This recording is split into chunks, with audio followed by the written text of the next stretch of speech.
By the time Nell Mercer came downstairs, her children had divided most of her life into three colored columns. Susan's were blue, Ben's yellow, Tessa's pink. The stickers appeared on the silver coffee service, Ray's gun cabinet, the walnut desk, and a framed photograph of the old dairy barn in winter. A yellow dot had even been pressed onto the little brass weather station Ray kept beside his chair. His funeral was the next morning. "We're not dividing anything tonight," Susan said when she saw Nell on the stairs. "We're just trying to prevent confusion later." Ben had written dealership across the top of a legal pad and underlined it twice. Tessa was using the calculator on her phone, frowning as if grief might become manageable if the numbers came out even. Nell crossed the room, peeled the pink sticker off her mother's blue mixing bowl, and laid it in front of Tessa. Then she sat in Ray's empty chair. "What do you want, Mom?" Tessa asked. Nell looked at the columns, at the children who believed they were being practical, and at the suit jacket hanging from the dining room door, because the funeral home had asked for a different tie. "The old farm," she said. "That's all?" For several seconds nobody spoke. Ben gave a short, disbelieving laugh. "What would you do with that?" That was the question Nell chose not to answer. Susan removed her glasses and folded them carefully on top of a folder marked Mercer Family Assets. She had bought those glasses only 6 months earlier, a narrow tortoiseshell pair that made her look like the realtor in charge of a complicated closing. At 47, Susan could make any room feel as if someone had just signed something irreversible. "Mom," she said, "the farm isn't really a serious option." "It's land," Nell said. "Land has been serious for a while now. You know what I mean." "I usually do." Ben leaned back, and Ray's old dining chair complained beneath him. He had his father's broad shoulders and his father's habit of smiling when he thought a woman was about to be unreasonable. At 44, he was too old for the smile to be charming, though it still worked on waitresses and vendors and people who had not known him long enough. "That house hasn't been lived in since, 2004, he said. 2005. No heat worth mentioning. Septic's probably shot. Roof over the back room is soft. Then it sounds like no one else will want it." Tessa set down her phone. "This isn't about wanting things." Susan glanced at the blue stickers covering the room. Tessa saw her do it. "You know what I mean?" Nell nearly smiled. Of the three, Tessa had always been the one most wounded by accurate observations. She was 40, a physical therapist in Louisville, and she could persuade a stubborn man with a new hip to walk 6 painful steps while somehow being unable to tell her sister she preferred Thai food over Italian. On the table between them sat 2 cartons of Chinese takeout Susan had brought. Ben's lo mein had congealed into a pale rope. Tessa had eaten 3 bites of fried rice and built a careful wall of peas along one side of the container. Nobody had thought to ask Nell if she was hungry. She wasn't, but she noticed. Susan opened the folder. "The point of doing this now is that tomorrow is going to be hard. After the service, everybody will be here. Uncle Walt will start telling stories. Paula will be in the kitchen trying to wash things that are already clean, and Ben will disappear with whoever brings bourbon." "Why am I catching strays?" Ben asked. "Because you're easy to hit." Under other circumstances, Ray would have laughed. The silence where his laugh belonged made the room seem briefly too large. Nell heard the compressor in the refrigerator switch on. From upstairs came the soft metallic click of a hanger shifting against the bedroom door. Ray's charcoal suit was up there, the one Susan had rejected because the cuffs were shiny. His navy suit was downstairs, waiting to go to the funeral home, though the shirt inside it still had no cufflinks. Ben had wanted Ray buried with the gold pair from the dealership's 25th anniversary. Susan said they looked cheap. Tessa had gone upstairs to find the plain silver ones and returned with Ray's reading glasses instead. They had been busy for 3 days. Busy was the Mercer method for avoiding a fact. Susan turned the folder so Nell could see the first page. A spreadsheet listed the townhouse at $480,000, the lake cabin at $210,000, and the old farm at $195,000, subject to condition. Ray's share of Mercer equipment was on another line, along with investment accounts, 2 trucks, a fishing boat that had not touched water in 4 summers, and a collection of guns Nell had hated dusting. She wondered when Susan had slept. "Did you make this?" Nell asked. "Pam in my office pulled the public records. I gave her estimates for the personal property. Your father died Tuesday. I'm aware of that. And Pam was free Wednesday?" Susan's mouth tightened. I'm trying to make sure no one takes advantage of you. Who's here besides you three? Nell, Ben warned gently. She looked at him. He hated when she used silence on him. Ray had hated it too. Men who filled rooms for a living tended to believe quiet was an ambush. Ben lowered his voice. Sue's just trying to help. We all are. Yellow sticker on the weather station, yellow sticker on Ray's truck keys, yellow sticker on a frame print of two setters crossing a field, though Ben had once called it the ugliest thing in the house. What does the yellow mean? Nell asked. Nothing yet. Then you can take them off. We were trying to visualize the values, Tessa said. Nell turned to her.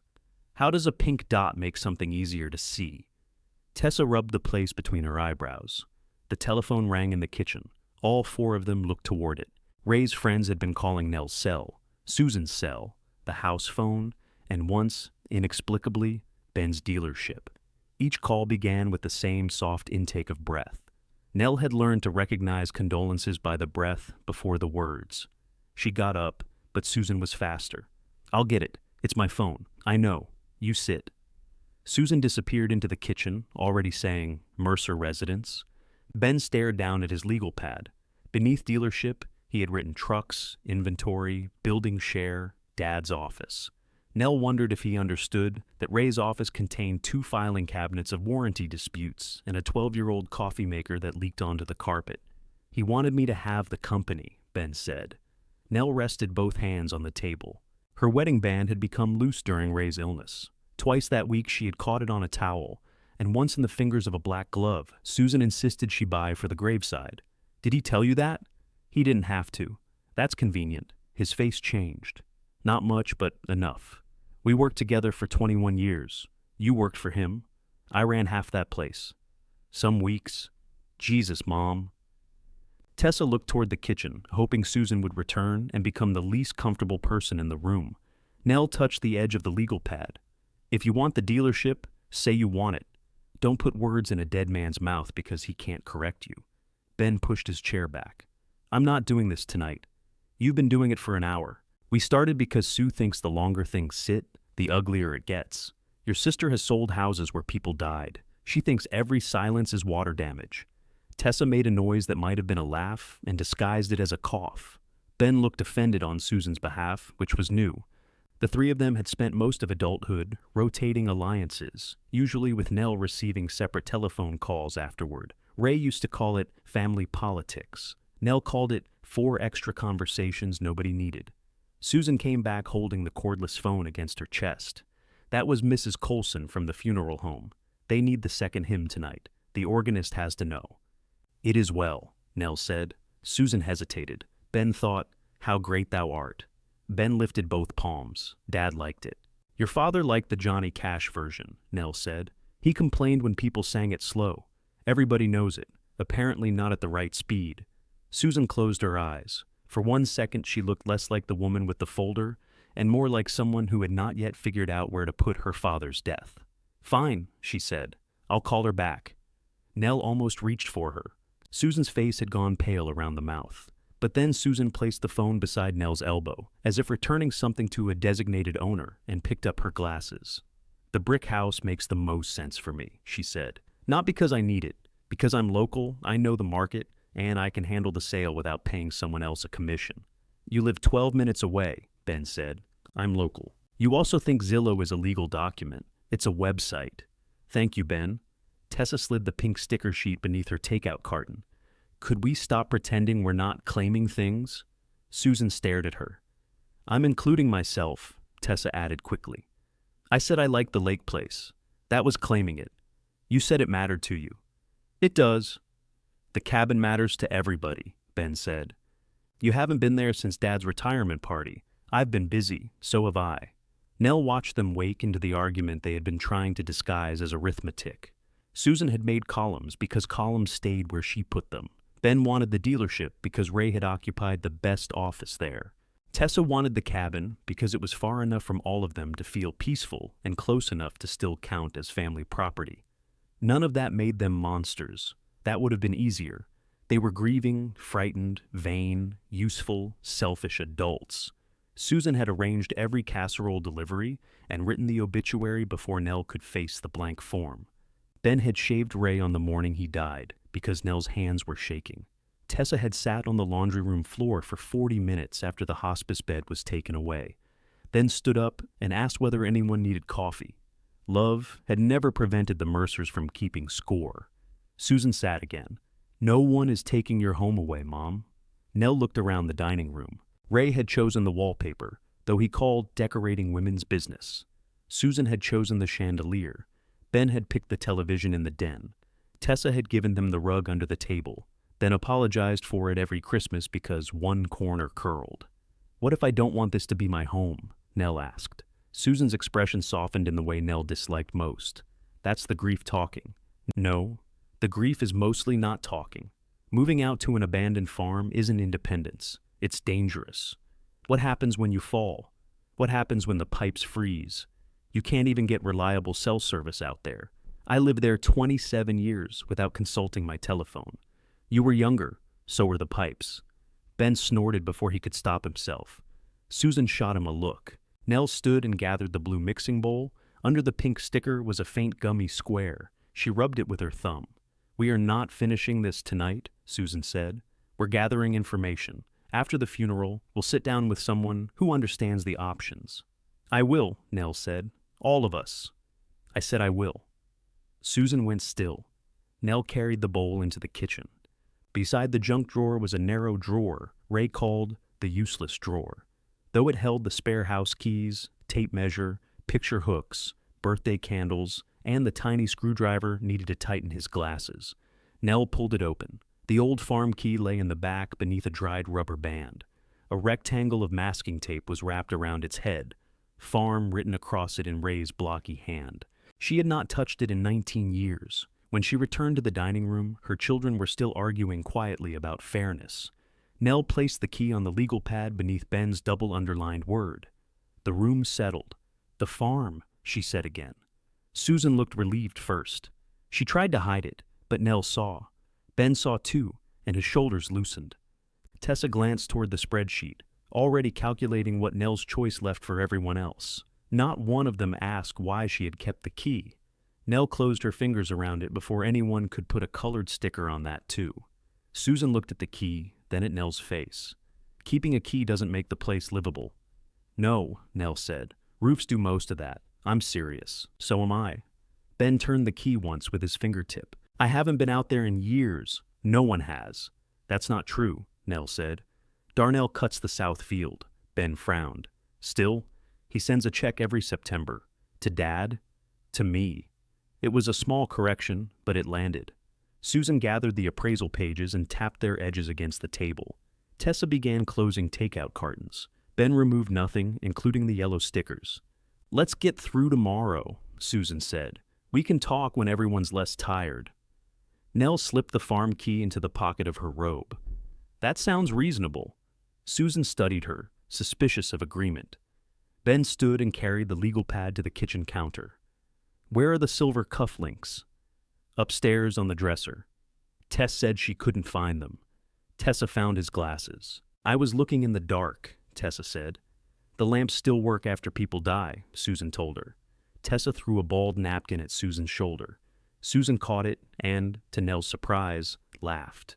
It was a small, ugly laugh that broke in the middle. Ben looked away. For a moment, the three of them stood close together beside the table, helpless in an old and familiar formation. Then Susan straightened the front of her blouse. "I'll be here at 8, she said. "Mom, please try to sleep." Nell did not tell her that sleep had become something other people recommended, because they had no intention of doing it themselves. Ben took the cufflinks to the funeral home. Tessa collected the cartons and left one in the refrigerator, with Nell written across the top, as if another colored label might finally solve the problem. Susan carried the folder home, but the blue stickers remained. When the last car backed out of the driveway, Nell locked the door and stood in the darkened front hall. Ray's shoes were beneath the bench. They were not the polished ones going into the casket. These were his brown yard shoes, cracked across the toes, with a clod of dried mud lodged in one heel. He had worn them the week before he entered hospice. He had sat on that bench, breathing through his mouth, while Nell knelt to tie them, because his fingers had swollen. "I can do it," he had said. "I know." She had tied them anyway. Now she sat where he had sat and put one hand over the dirt on the heel. Nothing happened. No great collapse. No cleansing flood of tears. Grief had been sold to people as weather, but so far it behaved more like bad wiring. One room went dark. Another light blinked for no reason. You kept flipping switches because standing still was worse. She carried the shoes upstairs and set them in his closet. The charcoal suit still hung from the bedroom door. Nell took it down, brushed the shoulder with her palm, and returned it to its place among jackets he would never wear. His shirt smelled faintly of starch, and the cedar blocks she replaced every spring. On the dresser, an indentation marked where his watch tray had been. Ben had taken the watch to the funeral home without asking whether Ray wore one when he was buried. Nell opened the top drawer. Ray had kept receipts, loose buttons, tie clips, and a folded paper napkin from a barbecue restaurant in there. Beneath them lay an old photograph of the farmhouse porch. Ray was standing on a ladder with a paintbrush between his teeth. Nell was below him, holding the paint can and glaring at the camera. They were both thin and sunburned. The porch posts were white, the windows open behind them. She turned the photograph over. "Summer, don't know which one," Ray had written. That was like him. 46 years of marriage reduced to a season and an admission that details belonged to somebody else. Nell put the photograph in the pocket of her robe with the key. At 7:50 the next morning, Susan let herself in, carrying a garment bag, a makeup case, and 4 coffees. "You're dressed," she said. Nell looked down at the navy dress she had owned for 11 years. "I've been practicing. I thought you were wearing the gray. You thought wrong." Susan set the coffees on the kitchen counter. She wore black slacks and a black silk blouse. Her hair had been blown smooth, but there were shadows beneath her eyes that no makeup had quite covered. "The navy is fine," she said. "I just brought options." "Of course you did." Nell took the cup marked Mom. Susan had remembered one sugar and a little cream. That irritated Nell more than forgetting would have. Tessa arrived wearing a black dress and carrying a packet of safety pins. Ben came last, his tie loose, smelling of aftershave and cold air. "Did anybody eat?" Tessa asked. No one answered. "I brought protein bars." Susan stared at her. "We are not eating protein bars in the funeral procession." "I didn't say in the procession." "You were thinking it." Ben took one and slipped it inside his suit jacket. At the funeral home, Mrs. Colson met them with the solemn expression of a woman who had been arranging grief for 32 years and did not intend to let this family make it untidy. She led Nell to Ray first. He looked like Ray from a distance. Up close, he looked like a careful project made from Ray's measurements. The gold cufflinks gleamed against his white shirt. His watch sat on his left wrist, the band slightly loose. Susan whispered, "They did a nice job." Nell wondered what answer that sentence expected. She touched Ray's hand. It was colder than she anticipated, though she had anticipated cold. His nails had been trimmed. For the last month of his life, he had complained whenever she came near them with clippers. "You let a stranger do it," she murmured. Ben shifted beside her. "What?" "Nothing."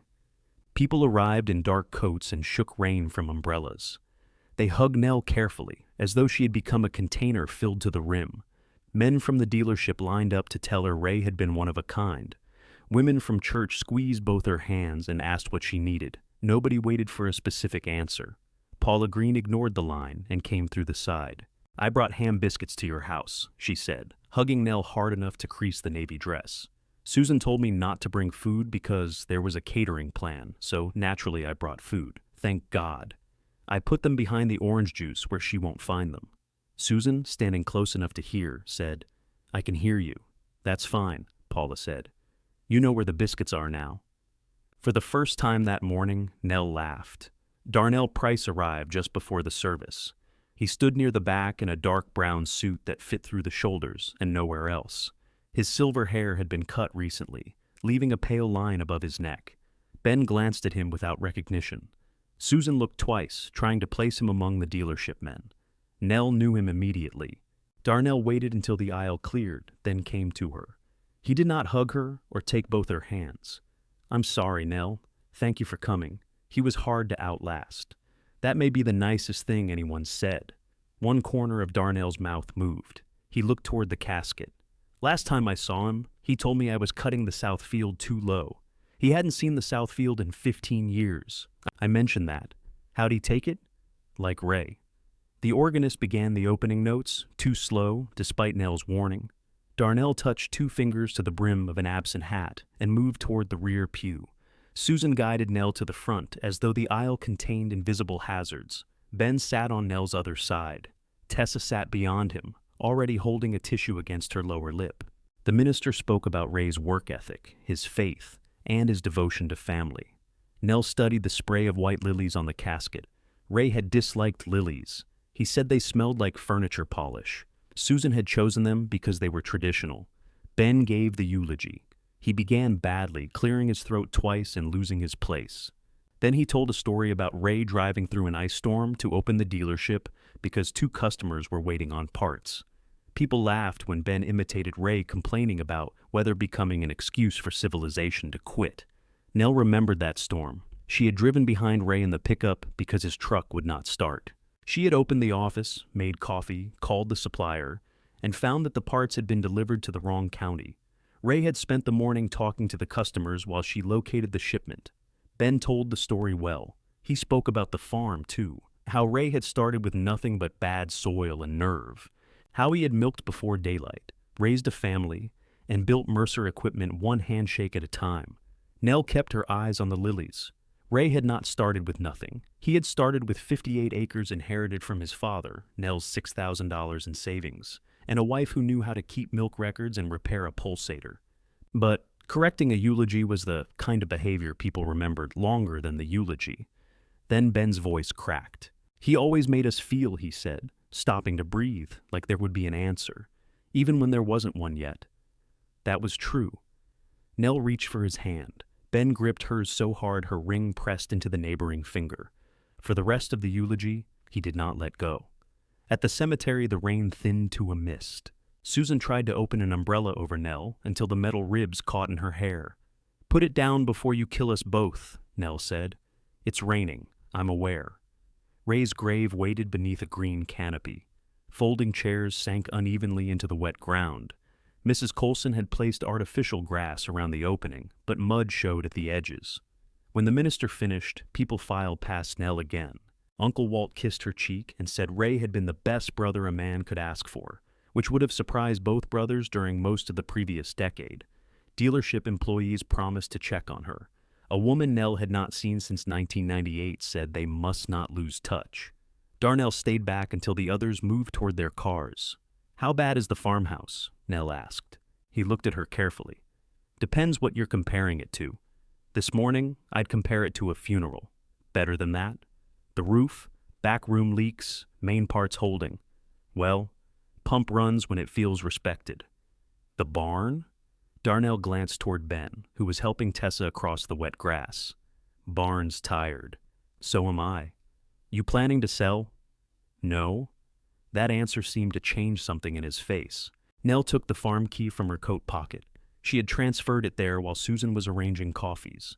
"I want to see everything," she said. "Not the polite version." Darnell looked at the key, then at Nell's shoes sinking slightly into the earth beside Ray's grave. "Wear boots," he said.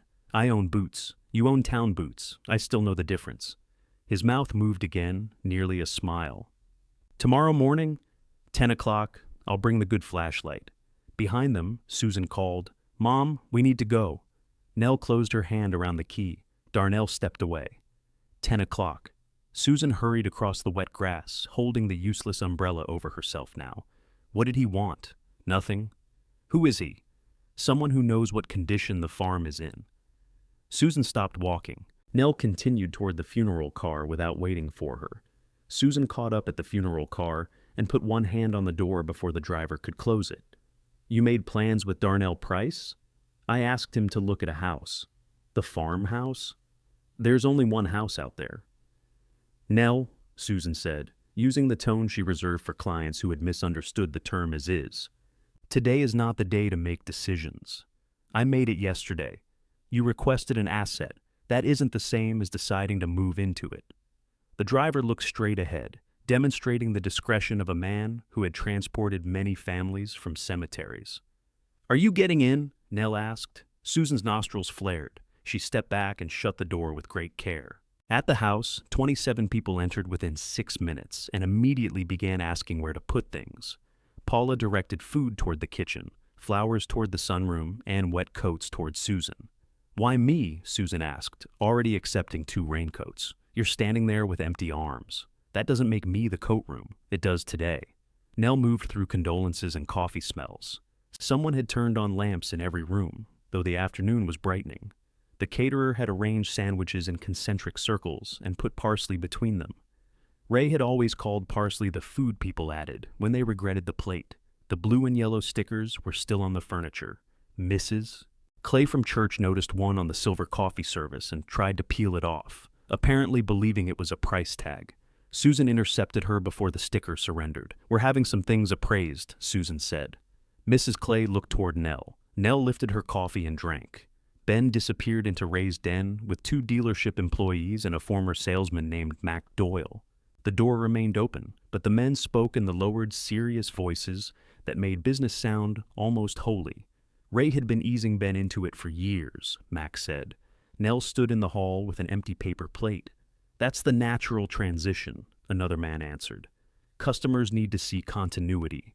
Ben said, "Nothing changes Monday." Nell looked into the room. Ray's desk was buried beneath sympathy cards. His chair held Ben's damp overcoat. A yellow sticker had been attached to the brass lamp. "Something changes Monday," she said. The 3 men turned. Ben recovered first. "I just mean at the shop." "I know what you mean." Matt cleared his throat. "Nell, that was a beautiful service." "Thank you." Ben did his daddy proud. "Yes," she said. "He speaks well." Ben watched her walk away, uncertain whether he had been complimented. In the kitchen, Paula handed her a ham biscuit from behind the orange juice. Nell ate it standing by the sink. "That woman served cucumber sandwiches after a burial," Paula said, nodding towards Susan. "I don't know where I failed her. She thinks crusts make people emotional. Crusts are where bread keeps its character."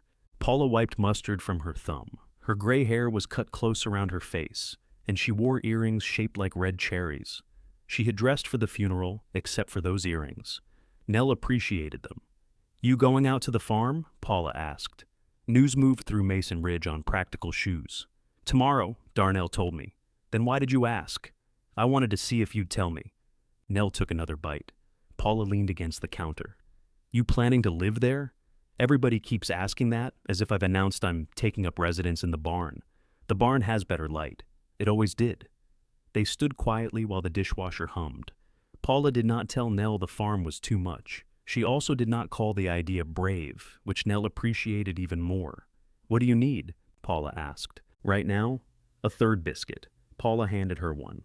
Near dusk, the guests began leaving with the same solemn embraces they had arrived with, only looser after coffee and food.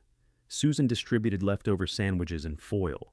Tessa washed serving utensils, despite Paula telling her twice that the caterer would collect them. Uncle Walt fell asleep in Ray's chair and denied it when Ben woke him. I was resting my eyes. "You were snoring." "Your daddy snored." I breathed with authority. After he left, the house seemed to exhale. Ben gathered sympathy cards from the den and placed them in a grocery bag for Nell. Tessa dried her hands on a dish towel. Susan walked through the rooms collecting abandoned cups, looking annoyed at the world for producing rings on wood. "Tomorrow at 11, she said, "I'm meeting with Givens to discuss the estate process. I'd like all of us there." "I have an appointment at 10, Nell said. "With Darnell." "Yes." "A decaying farmhouse is not more urgent than estate advice. The farmhouse won't charge me by the hour." Susan put a coffee cup onto her tray hard enough to rattle the others. "Can you stop turning everything I say into an argument? You scheduled something without asking whether I was free, because every day we wait costs what?" Susan opened her mouth. Nell waited. Tessa folded the dish towel lengthwise. "Could Givens do afternoon?" Susan looked at her as if betrayal had arrived in an apron. Ben shoved his hands into his pockets. "I can't do afternoon. I need to be at the shop." "You said nothing changes Monday," Nell said. "It's still a business. So is Mr. Givens." Ben glanced toward the ceiling. Tessa placed the folded towel on the counter. "I'll call and see what he has. We don't all have to stand here being mad about clocks." "I'm not mad," Susan said. Paula came through carrying an empty platter. "Then somebody ought to tell your jaw." Susan left at 7:20. Ben left 6 minutes later, after kissing Nell's forehead and saying, "Don't climb on anything out there." Tessa stayed another half hour, finding small tasks until there were none left. At the front door, she said, "I can go with you tomorrow. Don't you have to drive back? I could leave later. Do you want to come?" Tessa considered the question too long. "I don't want you walking into that place alone. I'll be with Darnell. That isn't what I asked." "It isn't what I asked either." Tessa looked down at the blue sticker on the hall table. "I don't understand why you want it." "You don't have to understand yet." "Do you?" Nell felt the key in her pocket. "Enough to look." Tessa nodded, disappointed by an answer that did not give her a side to stand on. Then she hugged Nell and whispered, "You scared us yesterday. I asked for a farm." "Exactly." The rain had stopped by morning, but water stood in the low places along Old Mill Road. Nell wore jeans, a flannel shirt under Ray's old canvas coat, and the rubber boots Susan called town boots. They had mud on them before she reached the end of the farm lane. Darnell's truck waited beside the gate. He climbed out carrying a thermos and a yellow flashlight the size of a fence post. In daylight, his suit from the funeral seemed impossible. He wore brown work pants, a green jacket, and a knit cap pulled low over his ears. "Those the boots?" he asked. They passed inspection. "We'll see." The chain around the gate had rusted orange, but Nell's key opened the padlock after Darnell worked oil into it. He did not take the key from her. He held the lock while she turned it. The gravel lane had nearly disappeared beneath grass. Darnell drove ahead, and Nell followed in her Buick, wincing each time the undercarriage scraped a hump. Cedars crowded the fence. The south field opened beyond them, rough but green, with black cattle lifting their heads as the cars passed. Then the farmhouse appeared around the bend. It was smaller than Nell remembered, and more stubborn. The white paint had grayed, one shutter hung by a single hinge. The porch sagged on the east corner, and honeysuckle had climbed halfway over the railing, but the roofline of the main house remained straight. Morning light struck the upstairs windows, making them look briefly lit from within. Nell parked and did not get out. Darnell waited beside his truck. He had the sense not to wave. She had imagined this return several times over the years, usually while Ray was talking about selling the land, or clearing it for storage. In those imaginings, she felt something pure, relief, anger, recognition. What she felt now was the seatbelt pressing against her ribs. She released it and climbed out. "Porch?" she asked. "Stay to the left." "Foundation?" "Stone's good on this side. East corner needs a jack and somebody who knows when to stop. Not Ben. Didn't say that. You didn't have to." The front door had swollen in its frame. Nell unlocked it, leaned her shoulder against the wood, and got nowhere. Darnell leaned beside her. Together they forced it inward with a long groan. The house smelled of dust, damp plaster, mouse droppings, and the mineral cold of rooms without heat. Nell stood in the narrow hall. Ray's old straw hat still hung from a peg, misshapen and gray with dust. A calendar from 2006 was open to March. Someone, probably Nell, had circled the 23rd and written "Call Pump Man." Darnell raised the flashlight. "Electricity's on at the panel, but I wouldn't trust half the outlets. I keep the main shut unless I'm checking something." "You have a key?" "Ray gave me one for the fields. Years ago." "He charged you rent?" "Every September. He complained about it every October." The front parlor held a sofa beneath a canvas sheet. Water had stained one corner of the ceiling, but the plaster felt dry. In the dining room, acorns filled the fireplace grate. A squirrel had either been ambitious or confused. The kitchen was worst. A strip of ceiling had fallen above the sink. Cabinet doors hung open, and the linoleum had curled into brittle waves. Nell pressed the pump handle at the sink from habit, though the indoor hand pump had not worked since the first Bush administration. "Backroom roof leaks around the valley," Darnell said. "Caught it late." "Rot?" "Some. Say numbers." "Without opening walls?" "Guess. Roof patch and back room framing. Maybe 12 to 15 if you don't make it pretty. More if the decking's gone farther than I think. Pump could be 4, could be 7. Plumbing depends on what froze. Furnace is scrap." Nell walked to the foot of the stairs. The second tread was cracked. Dust lay thick along the banister, except for a narrow trail where something small had traveled. Darnell said, "No." "I didn't ask." You looked up. It's my house. It'll still be your house after somebody checks the stairs. Nell put one boot on the first tread. Her right knee sent a clean warning up her thigh. Darnell did not move toward her. You want the polite version now? She removed her foot. No. Good.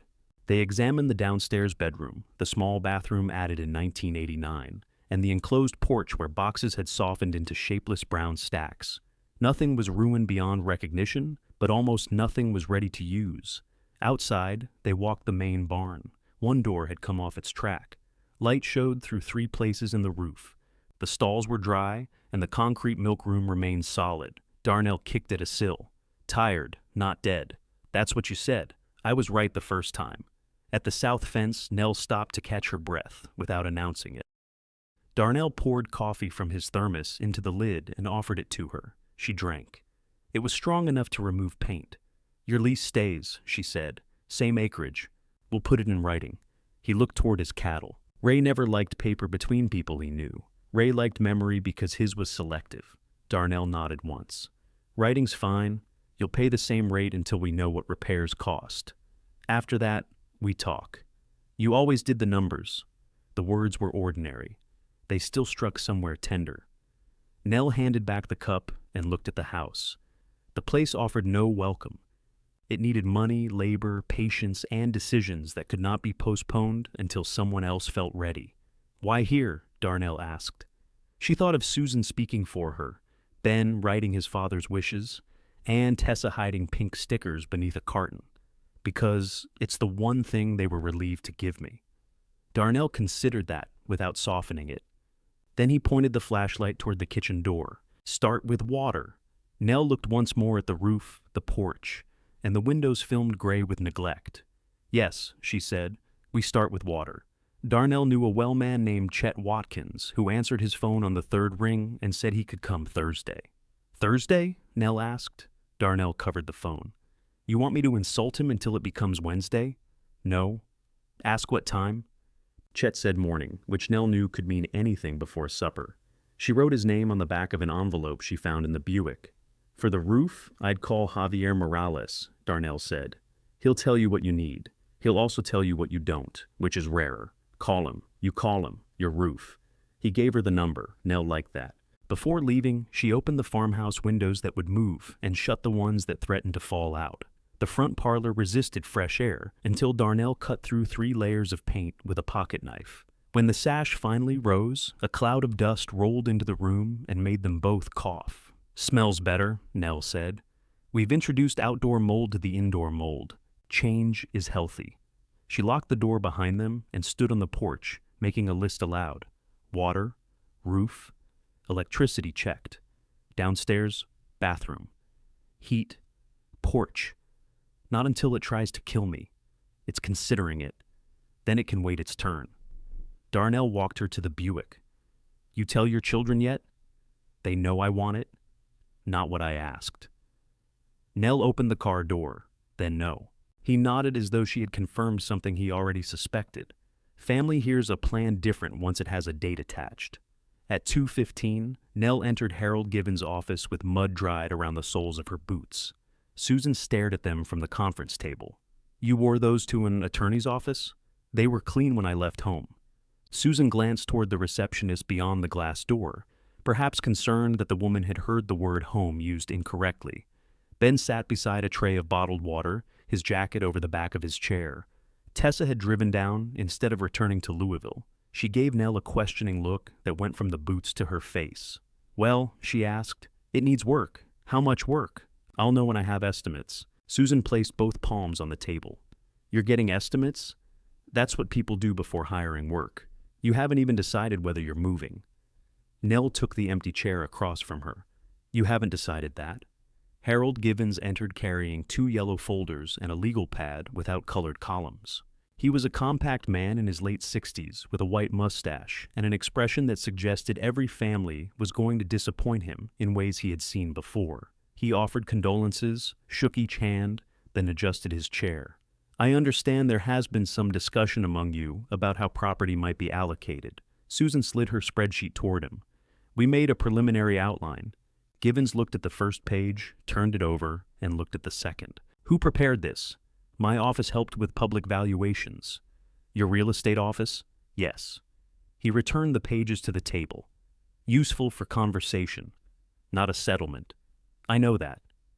Good. Susan did not appear to consider it good. Givens explained probate, appraisals, titles, accounts, and the difference between Ray's separate property and the property he and Nell had held together. None of it was dramatic. There was no hidden clause, no startling document, no last-minute instruction from Ray. There were simply assets, obligations, beneficiary designations, and choices that would require more patience than the Mercers had shown at the dining table. Ben tapped a pen against his knee. How long before I can operate without everything being in limbo? You can continue ordinary business, Givens said. You cannot treat your father's interest in the company as your personal property until the estate is resolved. I'm not trying to empty the register. No one said you were. It sounded implied. It sounded answered. Tessa looked down to hide a smile. Givens turned to Nell. Susan tells me you may be interested in taking the farm as part of your share. I am. It will need an updated appraisal.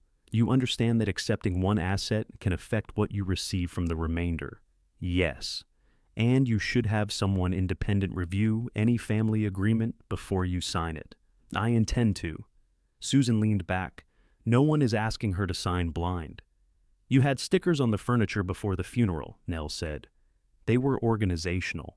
Givens removed his glasses, polished them with a white cloth, and put them back on. It was the face-saving pause of a professional. The personal property will need sorting as well, he said. Ownership first, distributions second.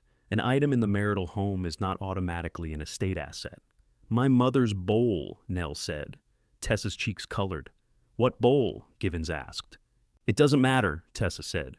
It mattered enough for a sticker. I took it off. You didn't. I did, Tessa's eyes lifted. I wasn't trying to steal Grandma's bowl. No. You were trying to make the numbers come out even. Ben stopped tapping the pen. Susan said, Can we please not turn a mixing bowl into evidence of moral collapse? I'd rather turn it into biscuits, Nell said. That's why I'm keeping it. Givens's mustache twitched. They spent another hour naming tasks. Appraisals would be obtained. The dealership accountant would prepare information on Ray's share.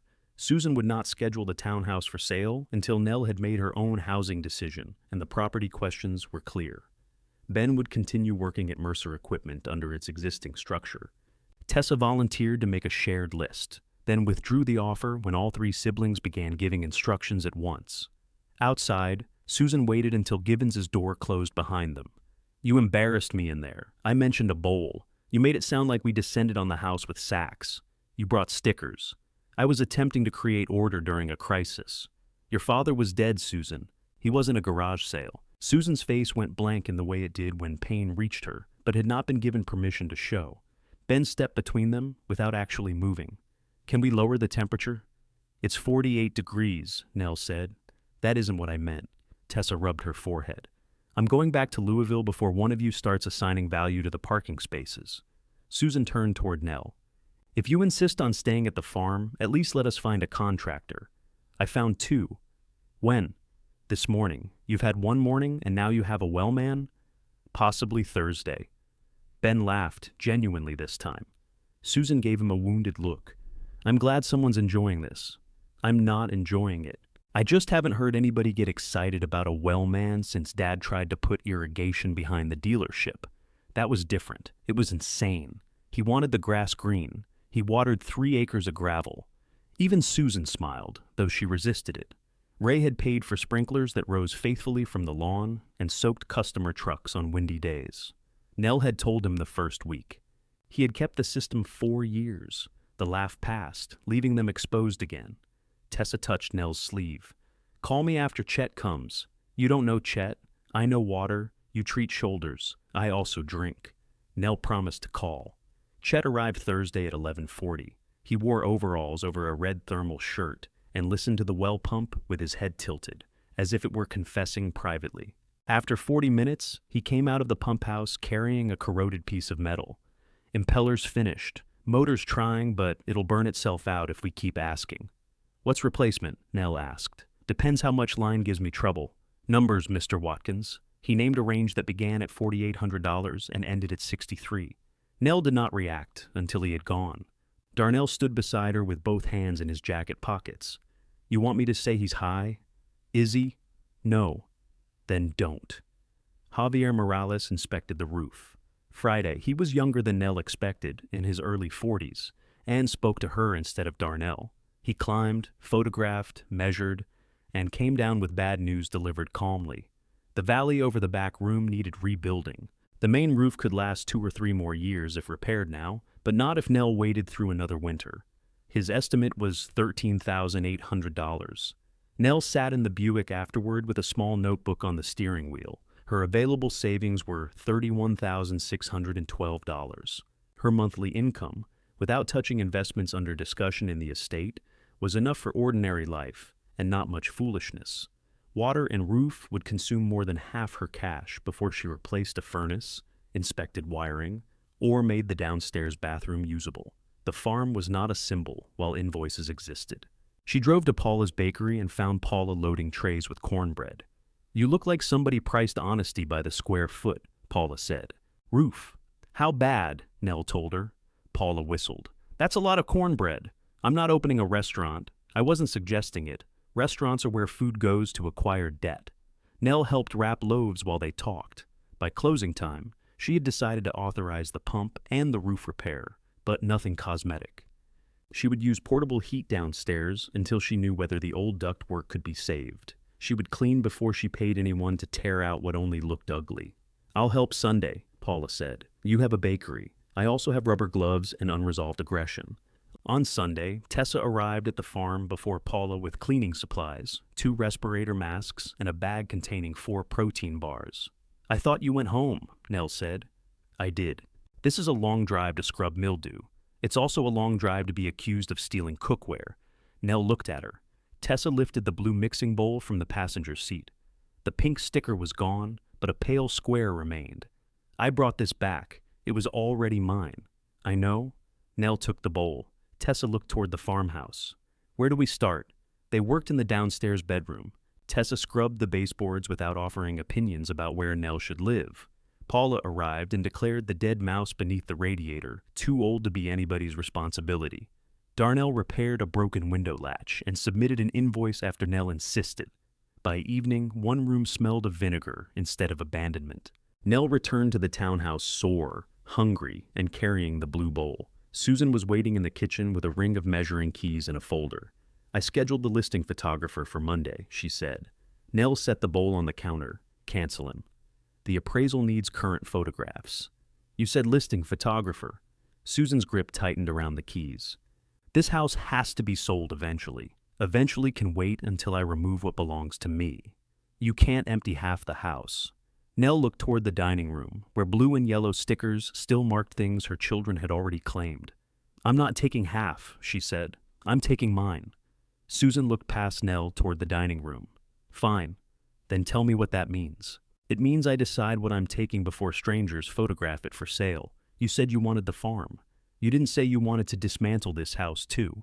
Nell picked up the blue bowl and carried it to the cabinet where it had lived for 16 years. I want my kitchen things, my clothes, my books, the bedroom furniture that belonged to my parents, the walnut desk, my sewing machine.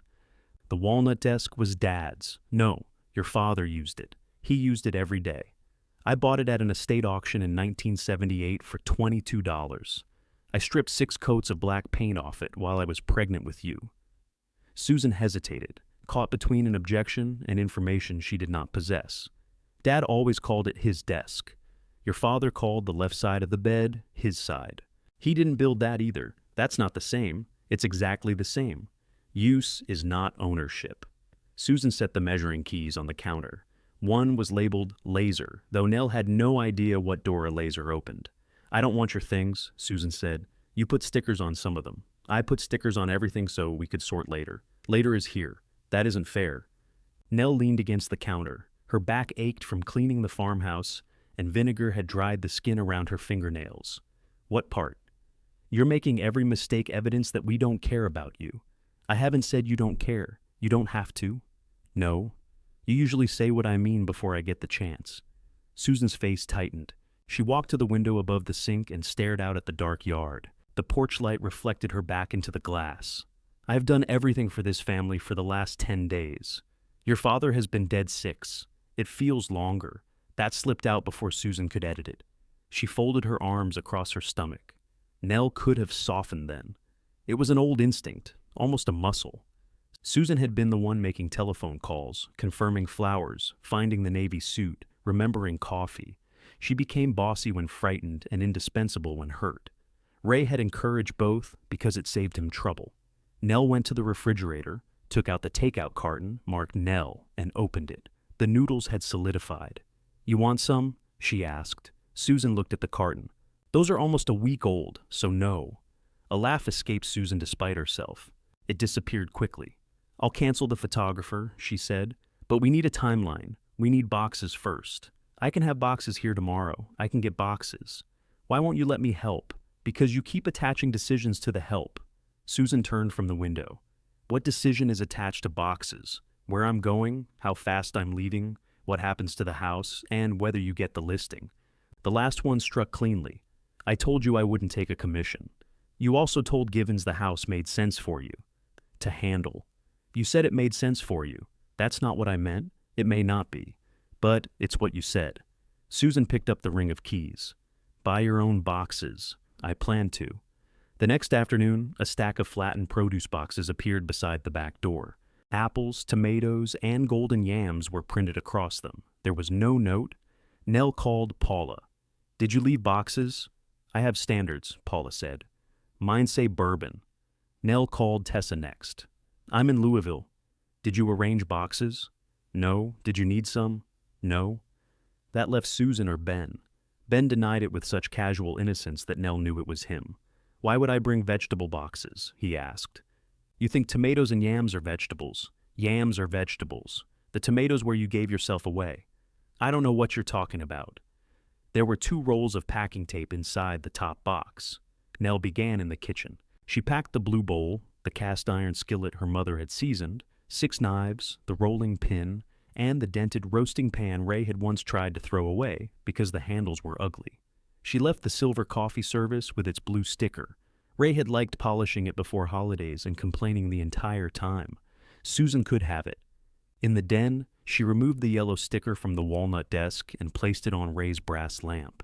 She emptied the drawers slowly. Decades of dealership records had drifted home with them. Vendor invoices, equipment manuals, customer notes, and little calculations on the backs of envelopes. Nell sorted those into a box marked Mercer Equipment. Her own papers went into another. In the bottom drawer, beneath a package of carbon paper, she found the farm ledgers from the dairy years. Each page held her handwriting, milk weights, feed costs, veterinary calls, dates cows freshened, payments received.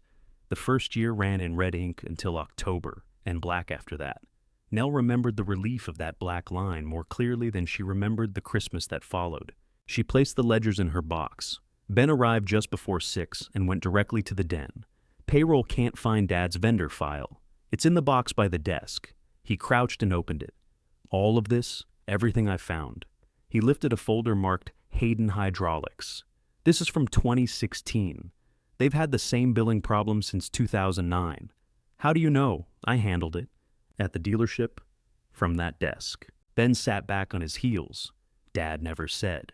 "Your father rarely provided footnotes." Ben thumbed through the folder. "Were you still doing accounts recently? Certain vendors, customer financing when Kay was out, payroll corrections, warranty appeals when nobody wanted to call. How often? Depends on whose mistake it was." He looked uncomfortable. "Were you getting paid?" Nell took a piece of tape and sealed a box of books. "We were married.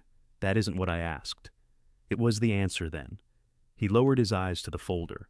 The following morning, Ben called at 8:12. "Hayden says they're holding 3 shipments because of an unresolved credit." "Did you call Marlene?" "Who's Marlene?"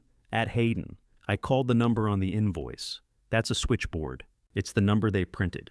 Marlene's extension is on the green card in the folder." There was a pause. "I don't see a green card." "Inside the front cover." Another pause. "Okay, got it." Nell waited. "So, I call her?" "You've reached the question portion of the program. Mom, call Marlene. Tell her Ray died before the adjustment posted. Ask her to release Monday's shipment while you reconcile the credit. What adjustment? Page 3. Paper moved against the receiver. Could you come in? I'm meeting Chet at the farm. This could mess up Monday deliveries. Then call Marlene now. She knows you. She knew your father, too. Neither of us is available. Ben went quiet. Nell closed her eyes. She could picture him at Ray's desk, one hand in his hair, the employees passing the glass office and pretending not to look. He had worked there 21 years. He knew machines, customers, sales, and every joke that had ever succeeded in the parts department. He did not know what happened after people shook hands. I can come at 2, she said. For 1 hour, his relief was immediate. Thank you. 1 hour, Ben. I heard you. At Mercer Equipment, Ray's name appeared on the building in blue letters large enough to be read from the highway. Beneath it, tractors stood in a clean diagonal line, their buckets lowered like heads. Kay Alvarez met Nell at the side entrance and hugged her. Kay had managed the front office for 19 years. She wore red-framed glasses and kept pencils in her hair, even though she had switched to a computer long ago. I told him not to call you, Kay said. Did you tell him where Marlene's extension was? 3 times. Ben came out of Ray's office carrying the Hayden folder. I found the issue. With help, Kay said. I didn't say I invented help. Nell spent 48 minutes showing Ben where Ray's active vendor arrangements were recorded and which ones had existed mostly in Ray's memory. She spent the remaining 12 asking Kay what access she needed and which signatures were creating delays. Ben answered several questions well. He knew the current inventory better than Ray had. He had already called 2 customers personally about postponed deliveries, and both had agreed to wait. When an employee interrupted to ask about a damaged loader, Ben made a decision quickly and took responsibility for it. He was capable. That made his assumptions harder to excuse, not easier. As Nell buttoned her coat, he said, "Can you come back tomorrow?" "For what?" "Just until we stabilize. You have Kay. Kay doesn't know all the vendor history." Kay, standing 6 feet away, said, "Kay is fascinated by this discussion." Ben rubbed the back of his neck. "You know what I mean?" Nell did. "I'll organize what I have at home and bring it in," she said. "After that, you'll need to learn it." "From who?" "From me, while I'm willing." He looked wounded by the limit. "I thought you wanted the company to succeed." "I do. That doesn't mean I work there whenever you call. Dad did. Your father owned part of it. So did you, in every way that mattered." Nell stopped with her hand on the door. It was the closest Ben had come to seeing it. He had said it because he needed something, but he had still said it. "In ways that mattered," she repeated, "just not ways anybody counted." Ben's face changed. Before he could answer, her phone rang. Chet's name filled the screen. "The new pump's in," he said when she answered. "You want to hear your water run?" At the farmhouse, Chet waited beside the kitchen sink. Darnell stood near the back door, mud on both knees. Paula had arrived with a paper bag of biscuits and no explanation. Chet turned the faucet. The pipes coughed. Brown water struck the sink in bursts, spitting rust against the white enamel. Then the stream steadied. It ran yellow, then pale, then clear enough for light to pass through it. Nell placed her fingers beneath the flow. The water was cold and smelled faintly of iron. It ran over her knuckles, into the stained basin, and down through pipes that had held nothing for years. "Well?" Paula asked. Nell kept her hand there. "It's water," she said. Darnell nodded. "That's usually how it starts." Nell laughed, and the sound moved through the empty kitchen without asking anyone's permission. Chet handed her a glass jar. "Let it run 10 minutes, fill this, and take it to the county lab." "Clear doesn't mean clean," Paula peered into the sink. "That's a discouraging philosophy. That's plumbing." Nell paid the deposit from her checking account.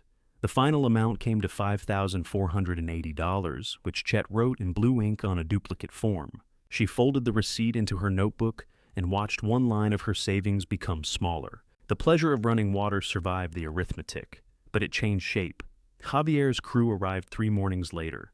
They stripped the damaged valley above the back room, replaced blackened decking, and found less rot than he had feared.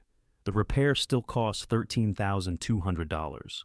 Nell approved gray shingles instead of matching the faded brown ones because gray was available, and matching cost another $900. Susan drove out while the crew was working. Her SUV stopped just beyond the porch, avoiding a mound of old roofing nails Javier's men had collected with a magnet. She stepped out wearing heeled ankle boots and immediately sank into soft ground. Nell was washing kitchen cabinet doors on two sawhorses. You could have warned me about the mud, Susan said. You came to a farm. I came because you haven't answered 3 messages. I answered 1. You wrote busy. It was accurate. Susan looked up at the roof. 2 men were carrying plywood along the ridge. A blue tarp covered the back room. You hired them already. They've been here since Tuesday. And the well? Working. Water passed the lab test. You had it tested? Chet isn't a carnival magician. He doesn't just turn it on and leave. Susan walked to the porch, testing each step with suspicion. She had never liked the farmhouse. Even years ago, she complained that the rooms were dark and the floors tilted. Ray used to tease her about being born with carpet under her feet, though Nell remembered Susan at 18 repainting the back bedroom by herself because the old yellow walls made her nervous. Inside, Susan stopped. The front room had been swept. The canvas was off the sofa, revealing upholstery faded unevenly by years of sun. Boxes stood along one wall. A portable heater sat near the downstairs bedroom, though the electricity remained off while the wiring was inspected. You're really doing it, Susan said. I told you. You tell people things when you don't want them to ask questions. Does that work? No. Then I should change strategies. Susan ignored that. She went to the dining room and pushed one toe against a warped floorboard. Where are you putting the table? What table? Your dining table. I haven't decided if I'm bringing it. You can't leave it for the house sale. It belonged to Grandma Mercer. It belonged to Ray's mother. Ben put a yellow sticker on it. Susan's eyebrows rose. Ben can't fit that table in his house. I didn't measure his house. He'll sell it. Then perhaps he shouldn't have chosen it. That's ridiculous. It should stay in the family. It is in the family. You know what I mean. Nell wiped water from her hands. You all say that a lot. Susan wandered into the kitchen. The walls looked worse in daylight, streaked where cabinets had been removed for cleaning. The fallen ceiling strip exposed lath above the sink. A card table held a hot plate, an electric kettle, and Paula's contribution of cornbread wrapped in foil. You can't live here, Susan said. Not today. Not any day. People have lived in worse. That doesn't make this reasonable.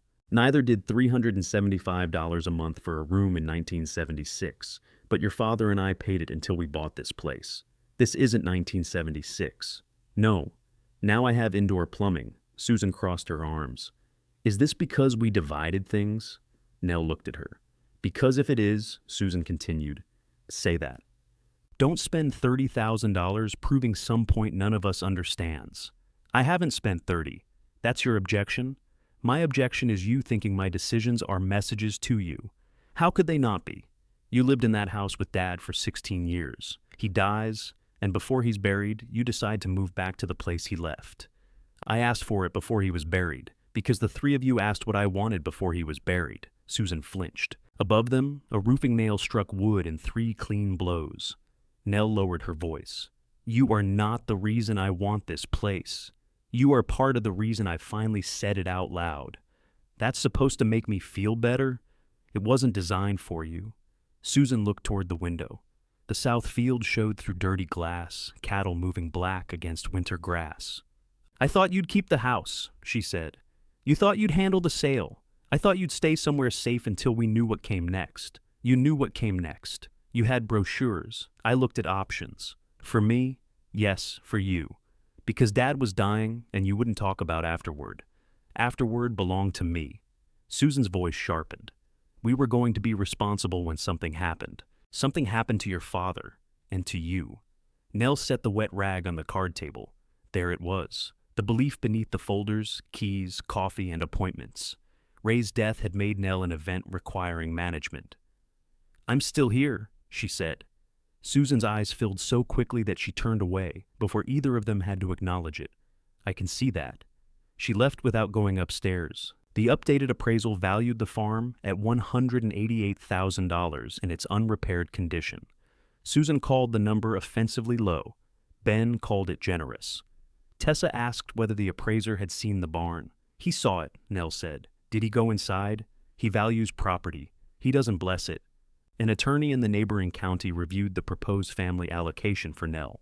She explained what Nell was giving up, what remained hers outside Ray's estate, and what expenses the farm would require. She asked twice whether anyone had pressured her.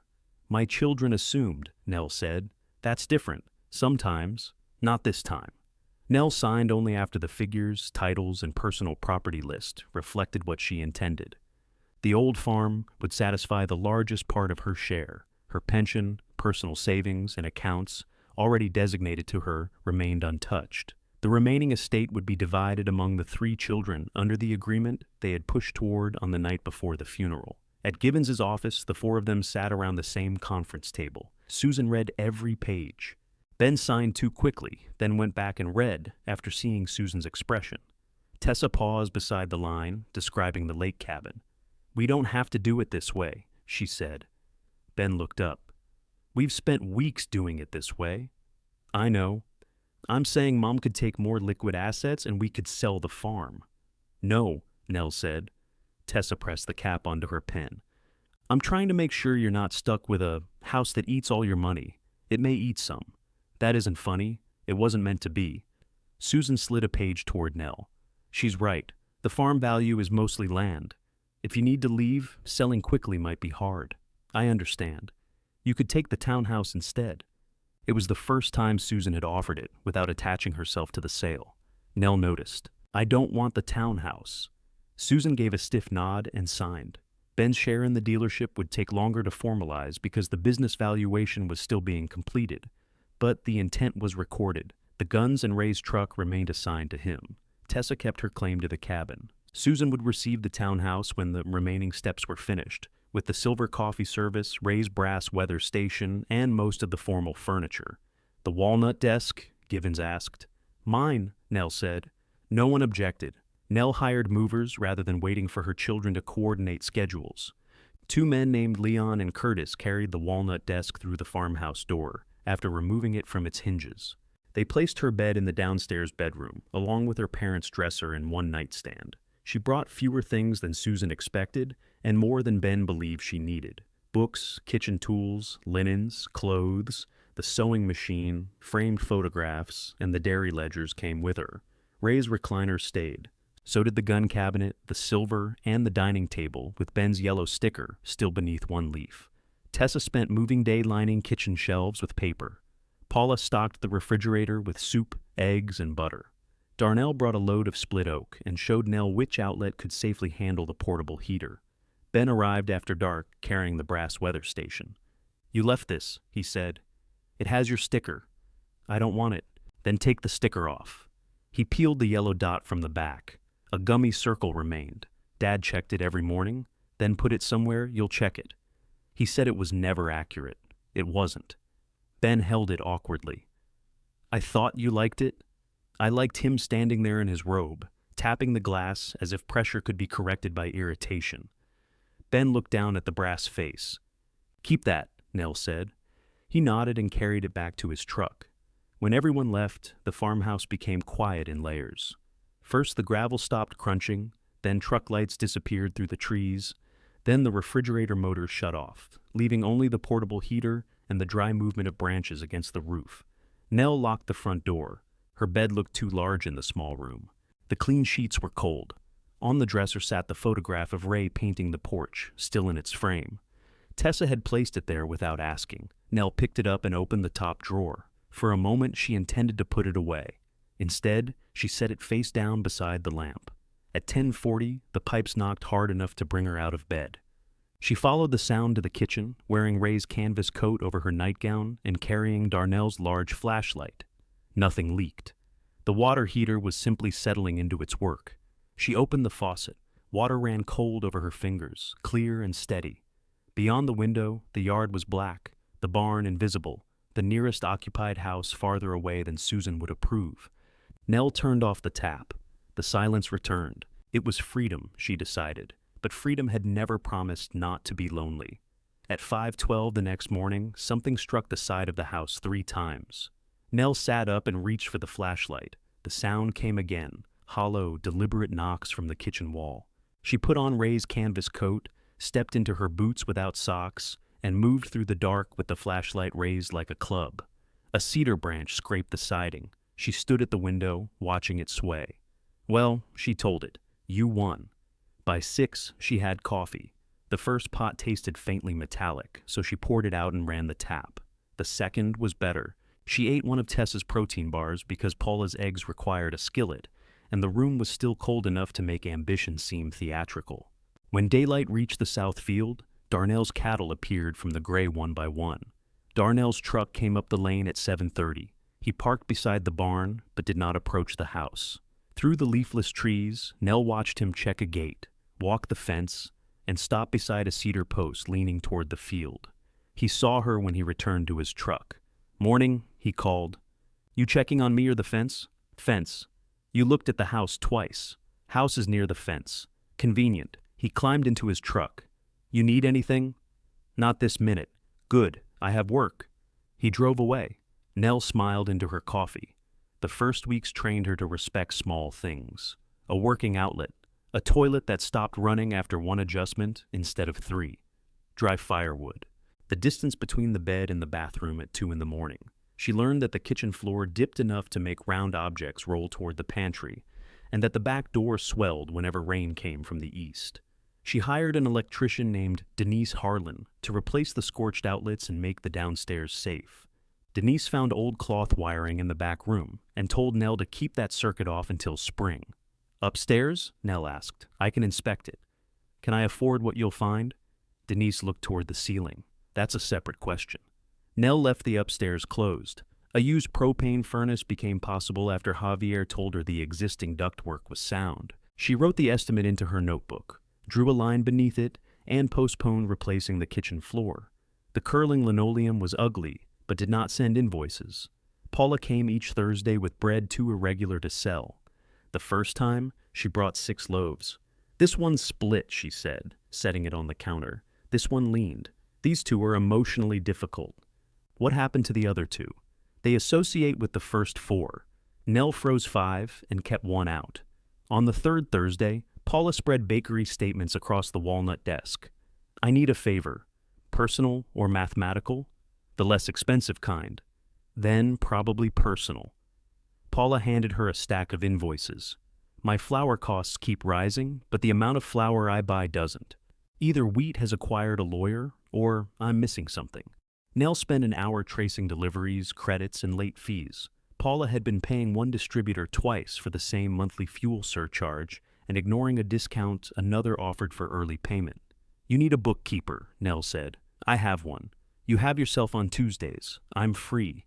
You're distracted. I own a bakery. Flour is supposed to be distracting." Nell marked 3 lines in red. "Call this company. Ask for 18 months of statements. Don't accuse them. Make them explain." Paula studied the pages. "What do I owe you?" "A loaf that isn't emotionally difficult. I'm serious." "So am I." "No. If I don't pay you, I'll come back with more." That sounds like a threat. It's a business model. They settled on $25 an hour, cash until Paula's accountant decided how to record it. Nell protested the rate was low. Paula said so was the ceiling above the bakery office, and she had learned to duck. Ben called while Nell was entering the corrected flour invoices on her laptop. "Quick question," he said. His quick questions had consumed 4 hours that week. "Is it quick because you know the answer?"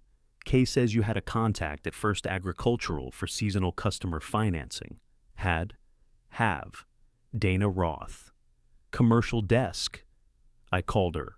And she said the arrangement needs updated financials and something called a recourse schedule. You have one. Where? In the blue cabinet. We have 6 blue cabinets. The dark blue one, Mom. Back office, 2nd drawer. Folder says First Agricultural. I looked there. Did you look behind the folder that says Taxes? A pause followed. Then a drawer opened through the phone. Okay. Nell waited. I found it. Good. There's a note on the front. What does it say? Do not let Ray sign until page 4 corrected. That was for last year. Did he correct it? Eventually. Ben exhaled into the phone. Can you come in? I came in Tuesday. We're trying to close March orders. You always close March orders. Yes, and Dad handled the bank side. No, he signed the bank side. Silence.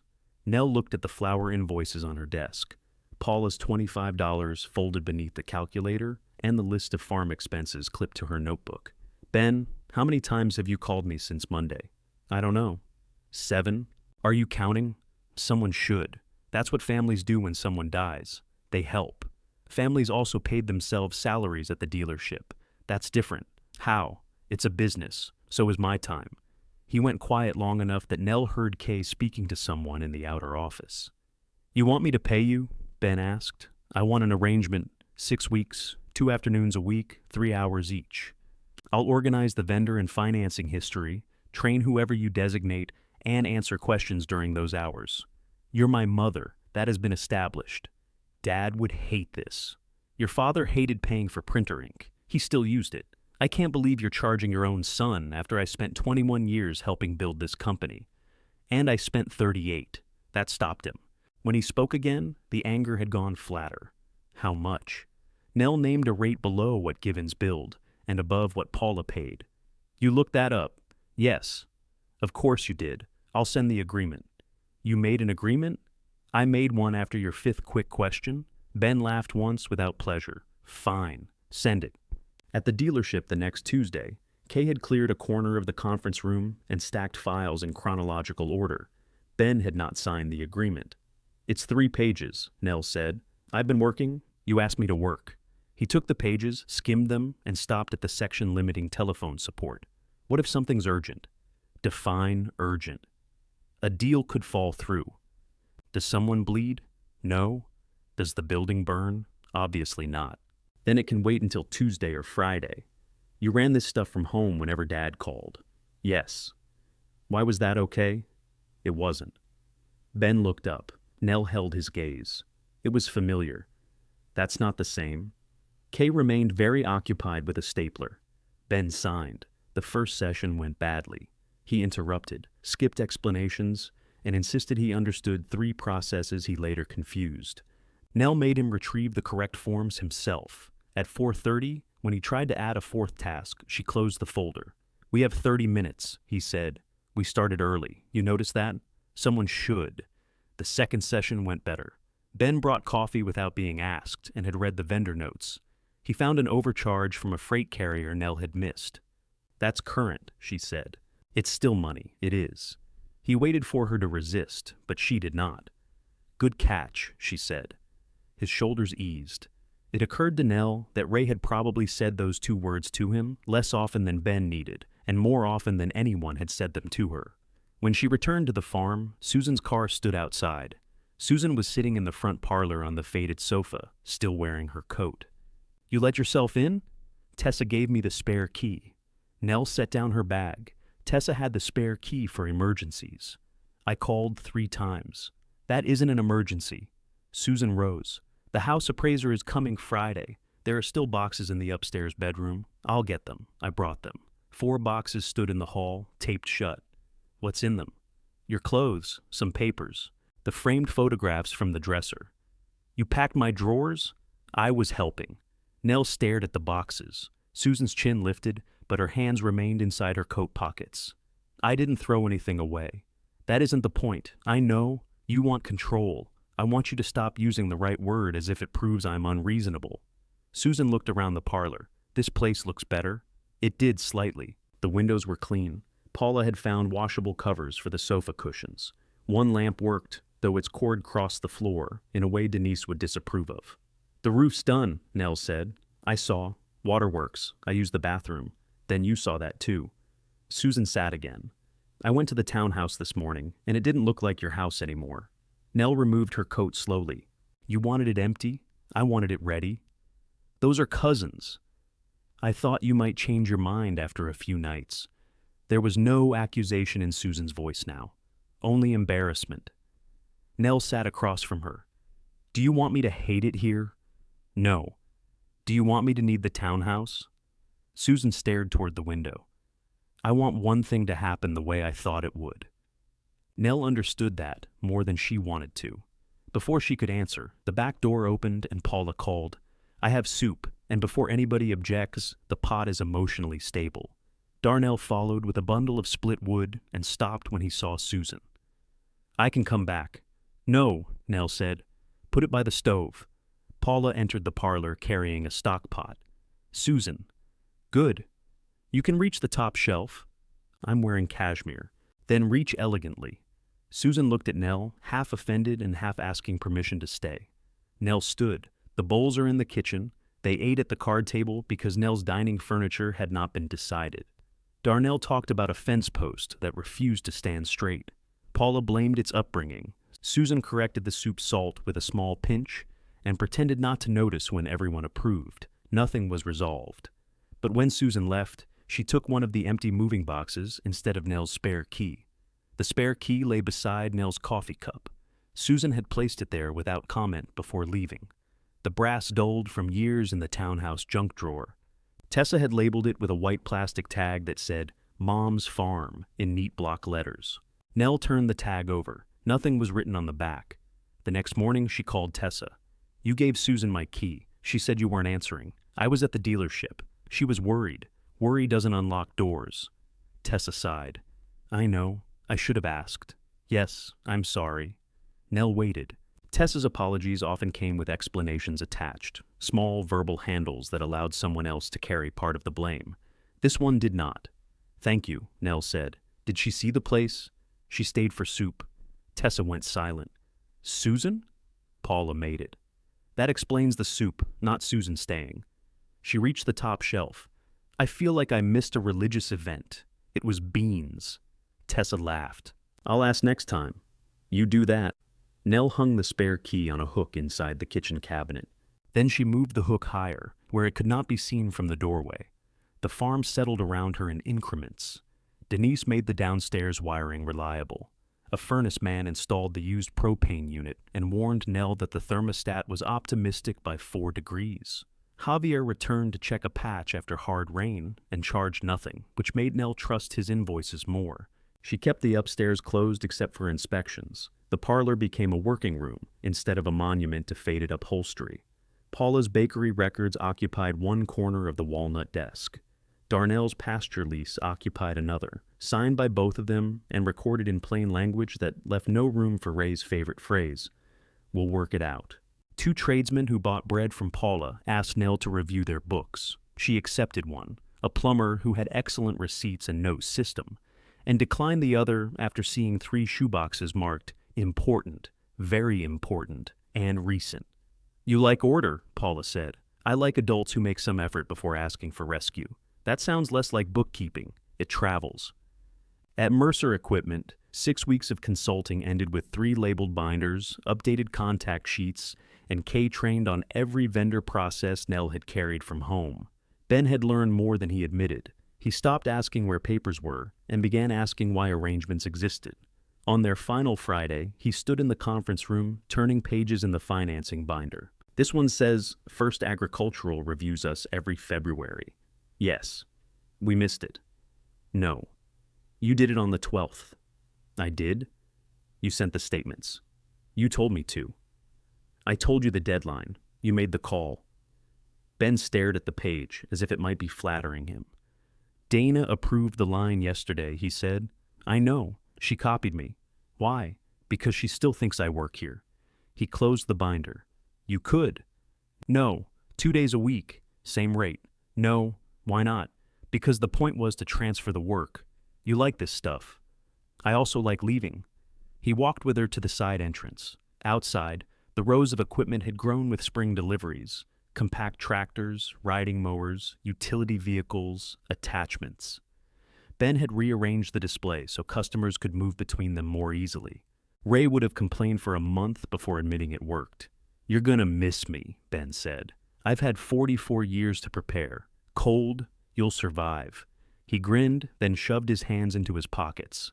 "The warehouse is getting its sprinkler system replaced next week. We may need temporary space. Rent a trailer. I'm looking. Look quickly." He nodded. Nell took the exchange as information. 3 days later, Darnell called while she was at Paula's bakery, reconciling a flour credit. "You expecting company?" "What kind?" "2 flatbeds and a forklift." Nell closed the ledger. "No." "Ben's driving the forklift." "Of course he is." She reached the farm 20 minutes later. A Mercer Equipment truck blocked half the lane. Another idled beside the main barn. 3 pallets wrapped in cloudy plastic stood inside the open doorway, and Ben was backing a forklift down a metal ramp with his head turned over one shoulder. Nell parked directly in front of him. He braked. "Move the car," he called over the engine. "Turn that off." "Mom, I'm halfway down." Then finished without running over me. He completed the descent, parked, and killed the engine. Two dealership employees stood near the truck, suddenly fascinated by a strap. Ben removed his work gloves. "I was going to call. You had time to find my barn. The warehouse contractor showed up early. They need the floor cleared by tomorrow morning, then put this in a rented trailer. None were available. You said you were looking last week." I was. "Then Rayburn Storage told us we could use a bay, and this morning they backed out." "What's on the pallets? Filters, belts, mower blades. Nothing dangerous, nothing mine." His jaw tightened. "It's for 4 days. You didn't ask?" "I mentioned we might need space. You mentioned weather might happen too. That doesn't authorize rain." Darnell leaned against a fence post a safe distance away. The two employees continued not listening. Ben lowered his voice. "Can we not do this in front of my staff? You brought your staff. I'm in a bind. I can see that. And the barn is empty. The barn belongs to me. I know who owns it. Do you?" He looked toward Darnell, then back at Nell.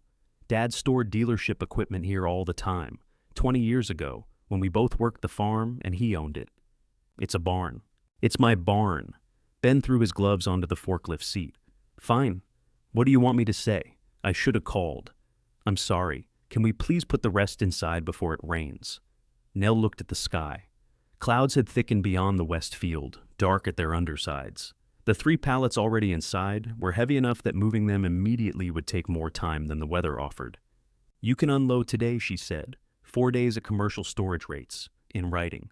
You carry liability for the inventory and any damage to the barn or lane. Everything out by 5 o'clock Friday. Ben blinked at her. "Commercial rates?" "Yes." "You're charging me rent for an empty barn. I charge Darnell rent for an empty field." Darnell looked away, hiding something close to amusement. "This isn't cattle," Ben said. "You're right. His cattle were invited." One of the employees coughed. Ben's face reddened. "Can we discuss the amount inside? We can discuss it after you finish unloading. The rate won't change." He turned away so sharply his jacket swung open. "Get the next pallet," he told the employees. Nell moved her Buick. She watched them unload 7 more pallets, 2 crates of hydraulic fittings, and a stack of boxed mower seats. Ben directed the work competently, keeping weight away from the weak east wall and laying boards under the forklift tires where the barn floor cracked. He knew how to take care of a building when he remembered it belonged to someone. The rain began as they secured the last pallet. Ben came into the farmhouse with water darkening his shoulders. Nell had written a simple storage agreement at the walnut desk. He read the rate. "You looked this up too? I called Rayburn Storage, the place that backed out on us. They still answer telephones. This is ridiculous." "Then move it." "In the rain?" "Commercial storage has a roof. That's often included." Ben stared at the agreement.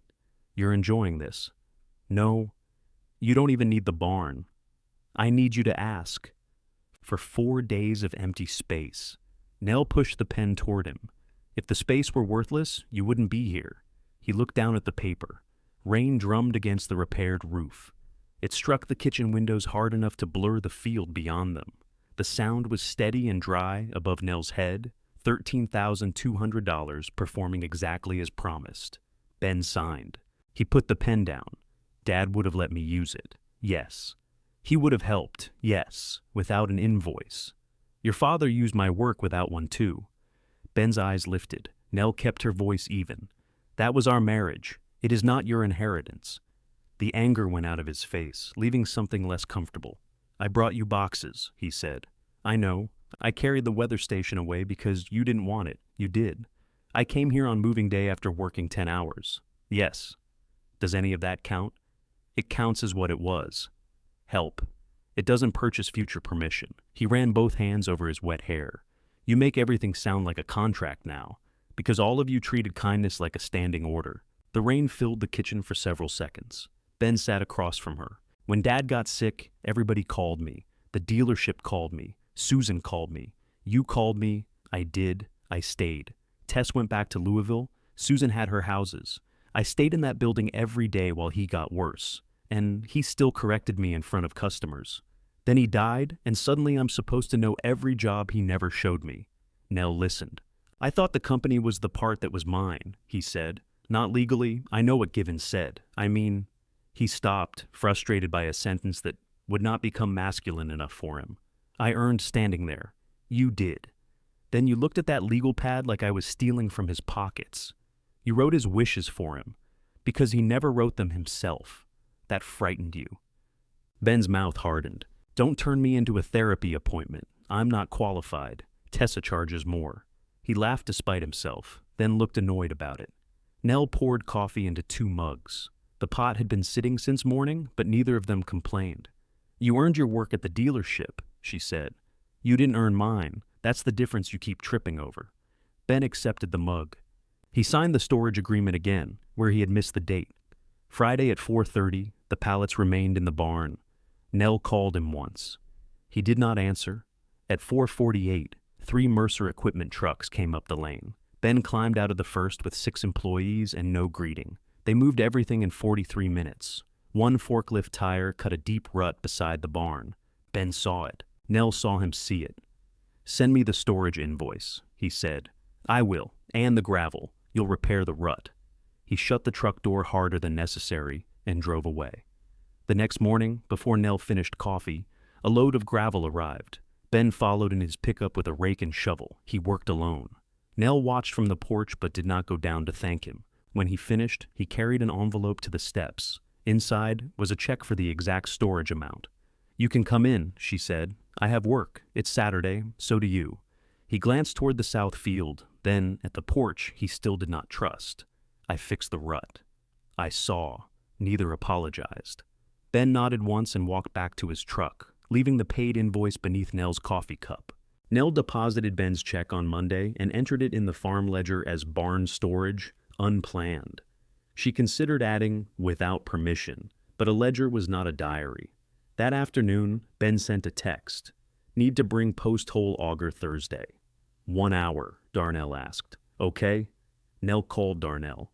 He asked me if I wanted the north fence straighter, Darnell said. I said fences don't develop opinions until they fall. Do you want the auger? I won't refuse it, Nell texted Ben back. Thursday after 3. Call before entering. No storage fee if it leaves with you. His answer came a minute later. Yes, ma'am? She stared at the words. Ben used ma'am when speaking to annoyed customers, police officers, and women he believed might change their minds if sufficiently charmed.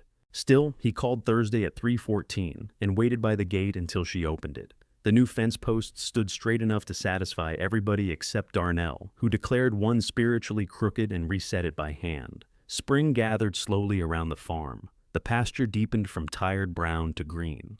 Paula planted onions, lettuce, and 2 rows of potatoes in the kitchen garden, then accused Nell of putting the rows too close. You measured, Paula said. Of course. Plants don't enjoy being managed. They're onions. That's what makes them sensitive. Nell's bookkeeping work grew to 3 regular clients. The plumber replaced the farmhouse's failing shutoff valves in exchange for part of his bill, then paid the rest because Nell refused to pretend barter erased arithmetic. She bought a used dining table from a church rummage sale for $70. It had 4 chairs that matched each other and 2 that matched nothing. The Mercer table remained in Ben's garage while he decided what to do with it. The townhouse drew an offer after Susan listed it. She called Nell before accepting, which was progress, though the call began with, I assume you don't have an objection. I haven't lived there in 2 months. That isn't an answer. Is the offer fair? It's slightly under what I wanted. Offers often are. They want the curtains in the primary bedroom, then give them the curtains. You chose those. I chose them because your father complained the old ones made the room look like a funeral parlor. Susan went quiet. Bad comparison, Nell said. No, it was very dad. They both laughed, and for several seconds the conversation felt easy. Then Susan said, I've been thinking about doing something at the farm. The ease vanished so quickly Nell could hear it go. What kind of something? Just a gathering. I'll explain when I have details. Explain before you have details. I'm walking into a closing. We'll talk. Susan hung up. Nell called her that evening. Susan did not answer.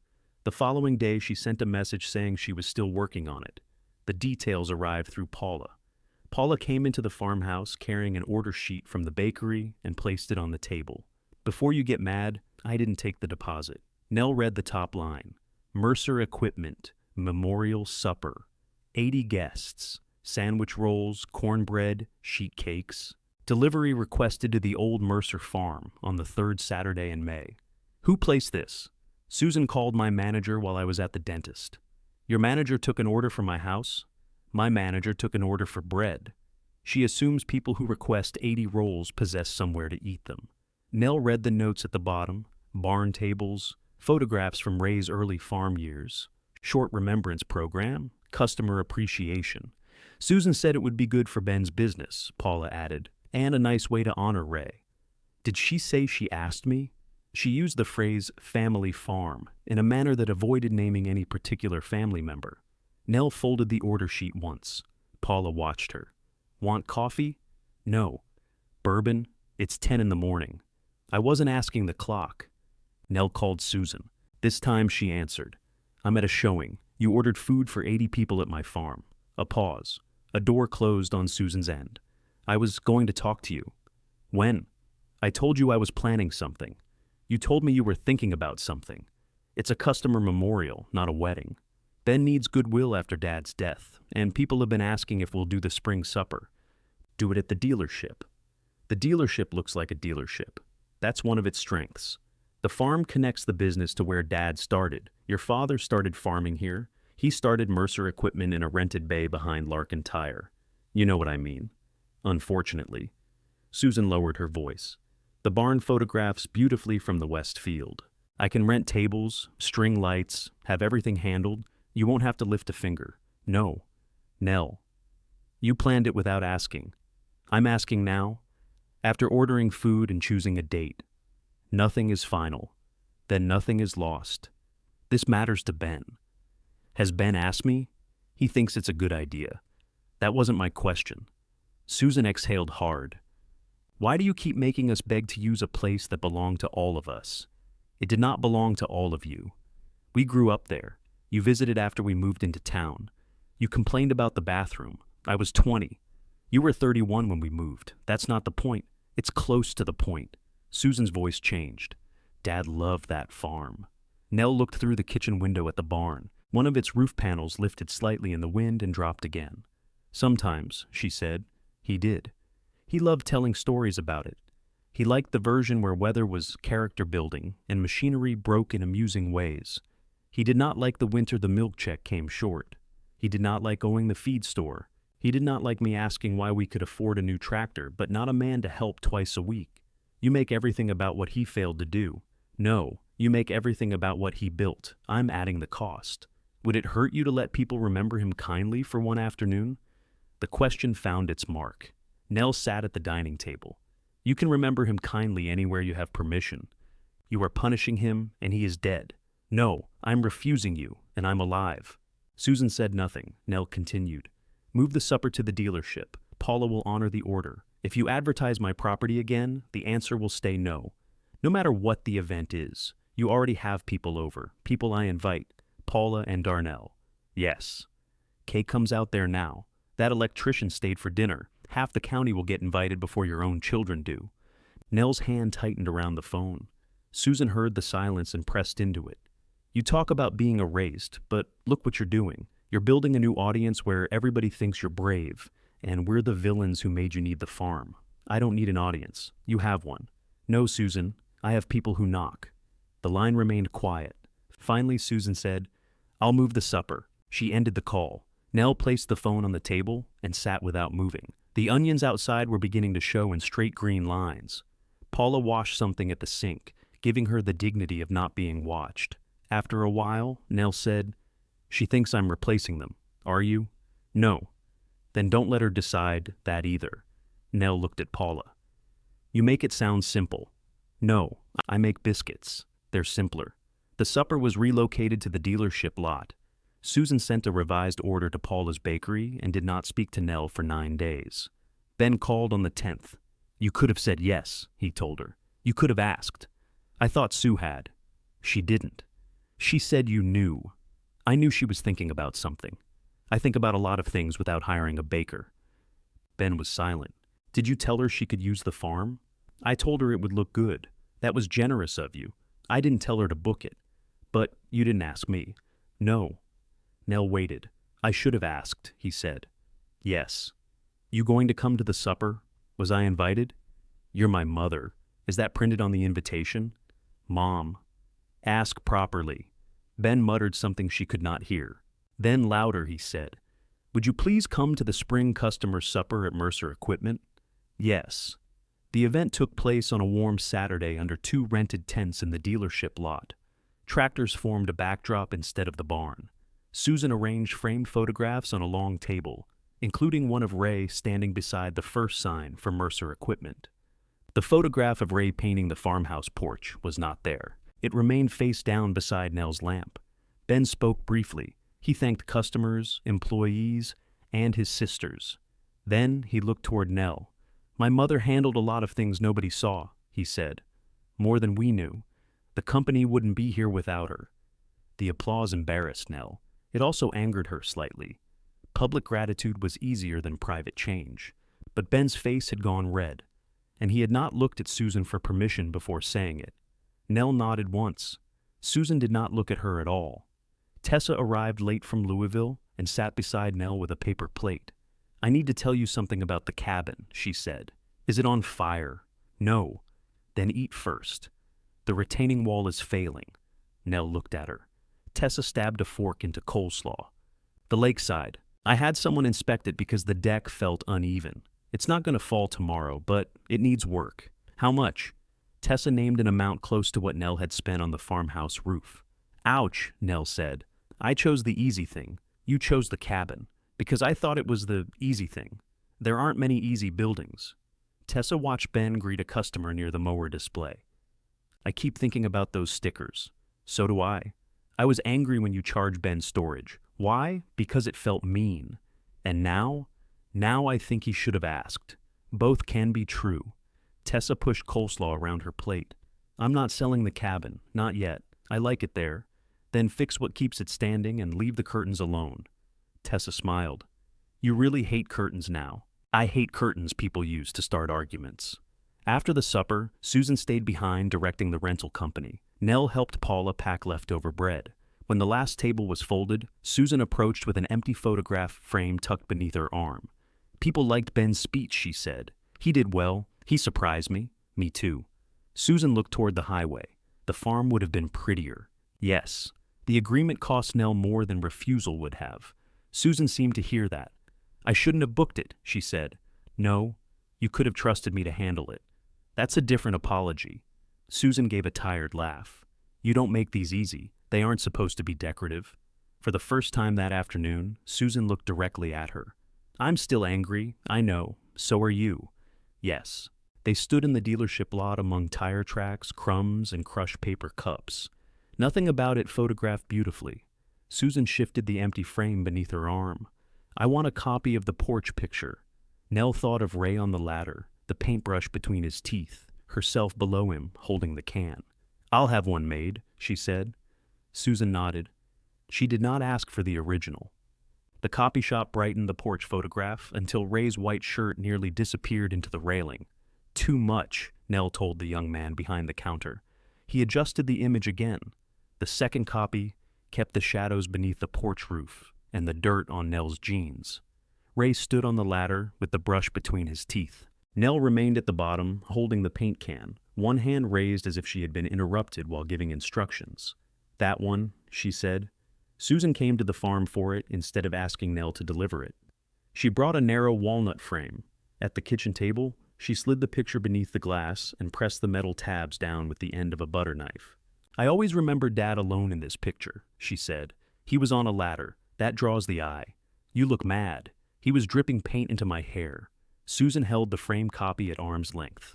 Did he get down? Eventually? Did you hold the ladder? Of course. Susan's eyes moved from Ray to Nell. She placed the picture carefully in the back seat of her car. A week later, Nell saw it on the bookshelf behind Susan's desk at the real estate office. The full photograph, not a crop. She said nothing about it. Heat settled over the south field. Darnell's cattle stood in the shade with their tails working. The kitchen garden produced more lettuce than 2 women could eat, and fewer potatoes than Paula considered morally acceptable. Your rows are too disciplined, Paula said. They got the same rain. Potatoes need freedom. Potatoes need soil. The Thursday meals grew without anyone naming them. Paula arrived with bread. Darnell came in after checking fences. Denise brought her wife, Robin, after finishing an electrical job nearby. Kay came once with a peach cobbler and stayed until 10. Javier stopped to inspect a roof seam after a thunderstorm and found himself eating soup at the mismatched table. Nell did not host so much as fail to send people away. Everyone brought something. Everyone cleared their own plate. No one asked whether the silver coffee service might look better in the parlor. Susan attended once. She stayed close to the kitchen, opening drawers to find serving spoons without asking. Ben came twice and sat where he could see the barn. Tessa drove from Louisville for a Thursday supper and slept in the parlor because the upstairs remained closed. There was no sudden transformation. Some nights after the last car left, the quiet returned heavier for having been interrupted. Nell still woke reaching toward the side of the bed Ray had occupied.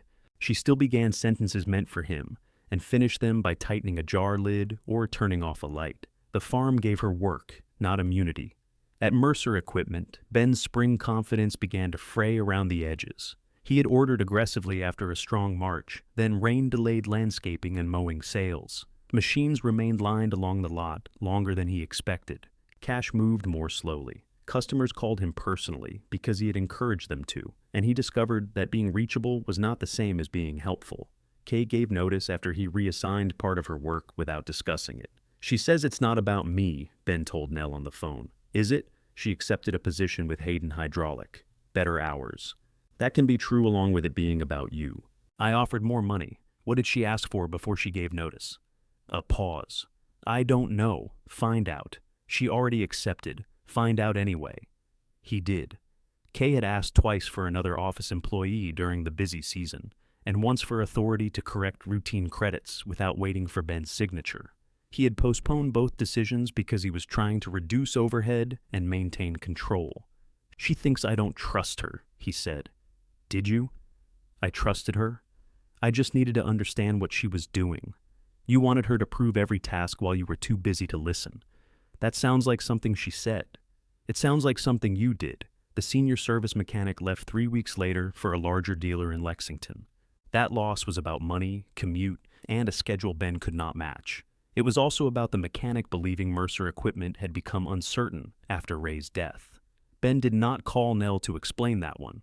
He came to Thursday supper and ate 2 bowls of Paula's beef stew without making a joke. When Darnell asked how business was, Ben said, "Fine." So quickly the word became a request to stop.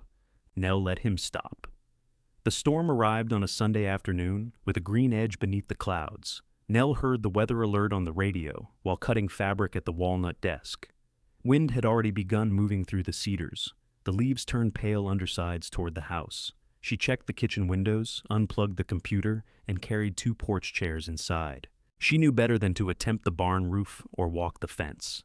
She had lived with weather too long to confuse experience with authority over it. Then she saw the north pasture gate swinging. The chain had slipped from its catch, and each gust threw the gate wider. Darnell's cattle were in the south field, but the road beyond the north pasture was close enough that an open gate could become trouble later. Nell pulled on her boots and canvas coat. The first drop struck like thrown gravel. She crossed the yard quickly, favoring the firmer ground beside the lane. At the gate, the chain had wrapped twice around the hinge post. She worked it free, pulled the gate against the wind, and reached for the catch. A gust drove the metal into her shoulder. Her boot slid in mud. Nell went down on one knee and caught herself with her left hand. Pain shot from her palm into her wrist, bright enough to empty the world for several seconds. The gate swung over her, missing her head by inches. She rolled onto her hip and sat in the wet grass, breathing through her teeth. Rain flattened her hair. Her left wrist had already begun swelling beneath the watchband. The gate slammed again. "Damn you," she said. A truck horn sounded from the lane.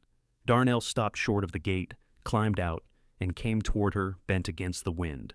"Don't say it," Nell called. "I haven't said anything. Your face has. My face says the gate's open." He shut and chained it before helping her. Nell could stand, but rising from wet ground with one usable hand and an unreliable knee required Darnell's arm. Inside, he cut the watch from her wrist with wire cutters because the swelling had trapped the band. That was a good watch. It was a cheap watch. It kept time. So does the oven. The oven clock gains 6 minutes. Then use it when you're late. He wrapped her wrist in a clean towel and drove her to urgent care after she refused an ambulance no one had suggested calling. The x-rays showed no fracture. The physician called it a severe sprain, fitted a brace, and told Nell not to lift with that hand. She nodded in the way patients nodded when instructions were clear and consequences seemed negotiable. Darnell said, "Tell her about the stairs." "What stairs?" the physician asked. "There are no stairs," Nell said. "Not for me." Darnell drove her home through rain that had softened to a steady gray fall. A section of metal roofing had peeled from the barn's west side. 2 large limbs lay in the yard.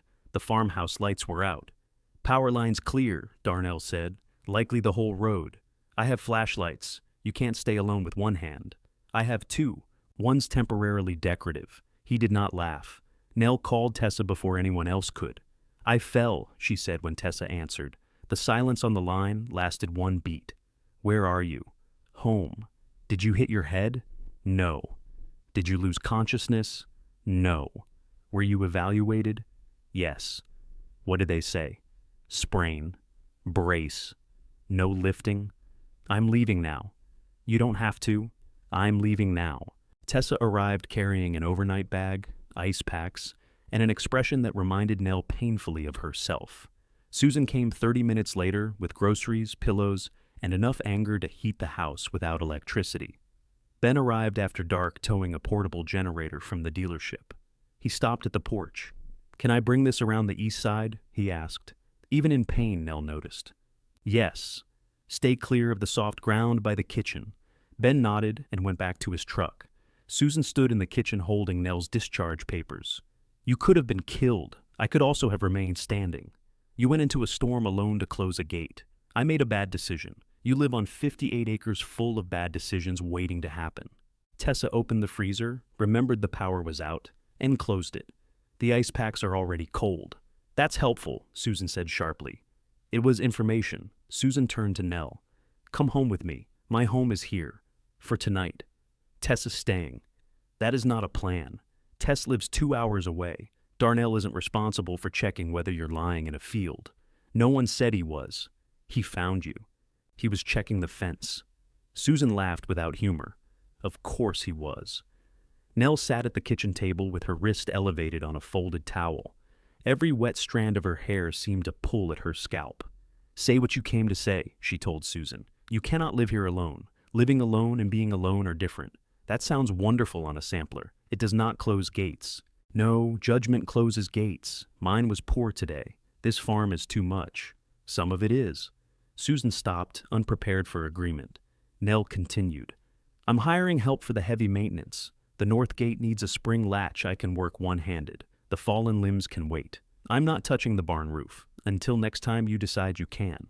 Then I need a better emergency plan, not a different life." "You always have an answer." "No." "I have a sprained wrist." The generator started outside. Lights came on in the kitchen, flickering once before holding steady. Ben entered, wet to the shoulders. "The refrigerator and downstairs outlets are live. Don't use the furnace on this load." Susan pointed at Nell. "Tell her she can't stay." Ben looked at his mother, at the brace, then through the dark window toward the yard. "You shouldn't have gone after the gate. I know. You scared everybody. I know." He pulled out a chair and sat. Susan stared at him. "That's it? What do you want me to do? Load her into the truck? I want one person in this family to admit this is insane." Tessa placed a cold pack gently over Nell's wrist. "Moving her somewhere she doesn't want to be won't make her safer. It'll make her stop telling us when something happens." Susan turned on her. "So now you agree with everything?" "No. I agree with this." For once, Tessa did not lower her eyes. Susan stood very still. Nell saw the moment she realized the old family formation had shifted and no one had warned her. "I'm going outside," Susan said. "It's raining," Ben told her. "I'm aware." She walked onto the porch. Tessa stayed the night in the parlor. Ben slept in his truck for 3 hours because he did not trust the generator and refused to admit that was why. Susan left near midnight after placing groceries in every cabinet she could reach.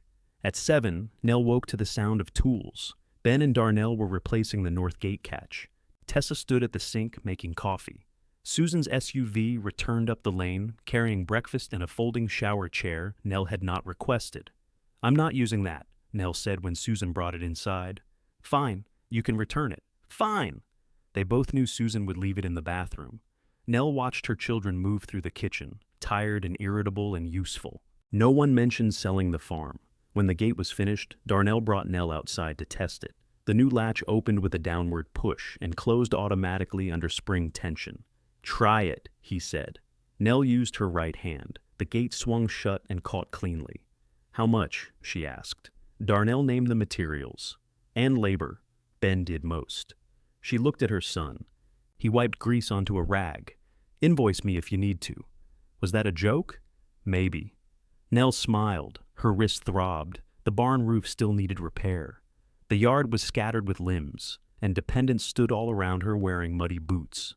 For once, she let it. The wrist brace made buttons difficult and cast iron impossible. For 3 weeks, Nell ate from the lighter skillet Tessa bought and pretended not to notice that it had been chosen for her. She accepted help with the fallen limbs, paid Javier to repair the barn roof, and hired Darnell for 6 hours of maintenance each week beyond the pasture lease. Darnell insisted on a written list. "You like paper?" he said. "I like knowing what I'm paying for. I like knowing when you're about to do something because you're tired of waiting." They agreed that anything requiring a ladder, chainsaw, tractor, or more strength than good judgment belonged on his list. Nell reserved the right to define good judgment. Darnell reserved the right to object. Susan returned the shower chair to the medical supply store after finding it outside the bathroom 3 visits in a row. "I got the message," she said. "I used it once. You put towels on it. They dried. That is not using it. It didn't go to waste." Tessa created an emergency sheet with telephone numbers, medication information, and the location of the electrical shutoff. She asked before taping it inside the kitchen cabinet. Nell said yes. Ben replaced the damaged barn roofing at cost through the dealership, then mailed Nell an invoice for materials only. At the bottom, he had written, "Labor, family rate, $0." Nell paid it without argument. He came by 2 evenings later with the old Mercer dining table in the bed of his truck. Darnell followed in his own truck, carrying furniture blankets and an expression that said Ben's plan had begun before Darnell's approval. Nell came onto the porch. "What are you doing?" Ben lowered the tailgate. "Bringing your table. It's your table. It doesn't fit in my house." "I told Susan that. She told me too. You chose it. I chose a lot of things in one night." Nell looked at the broad walnut top strapped beneath blankets. "You can sell it." "I tried." The answer stung more than it should have. Ben saw her face. "Not like that.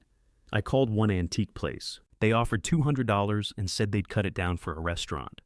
Your grandmother ate at that table for 51 years. I know. That's why I told them no." Darnell leaned against the truck.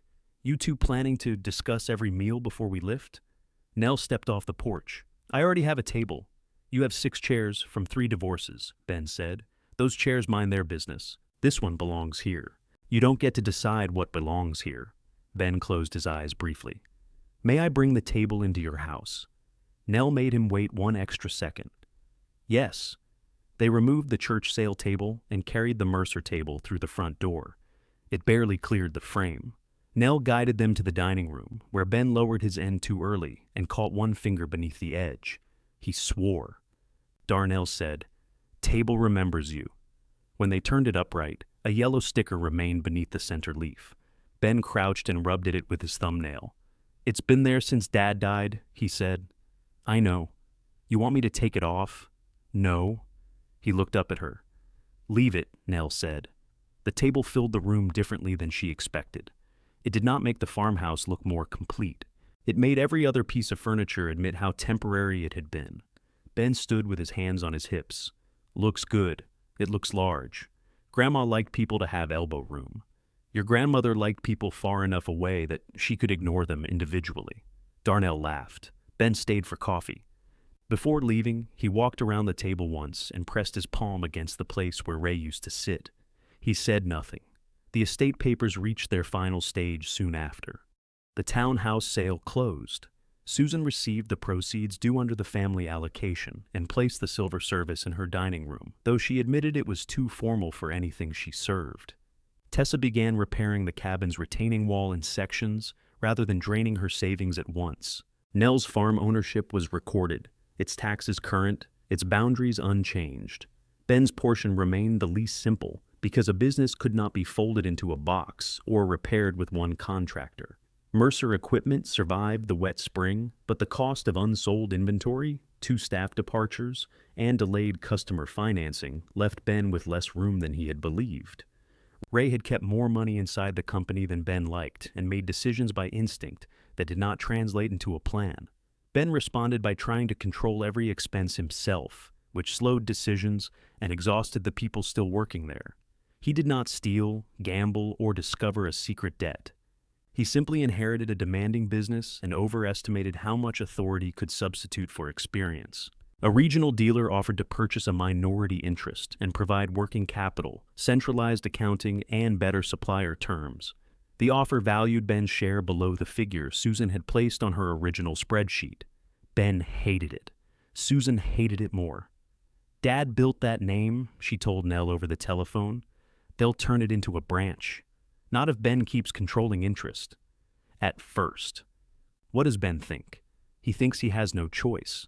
"That isn't what I asked." He's embarrassed. "That still isn't what I asked."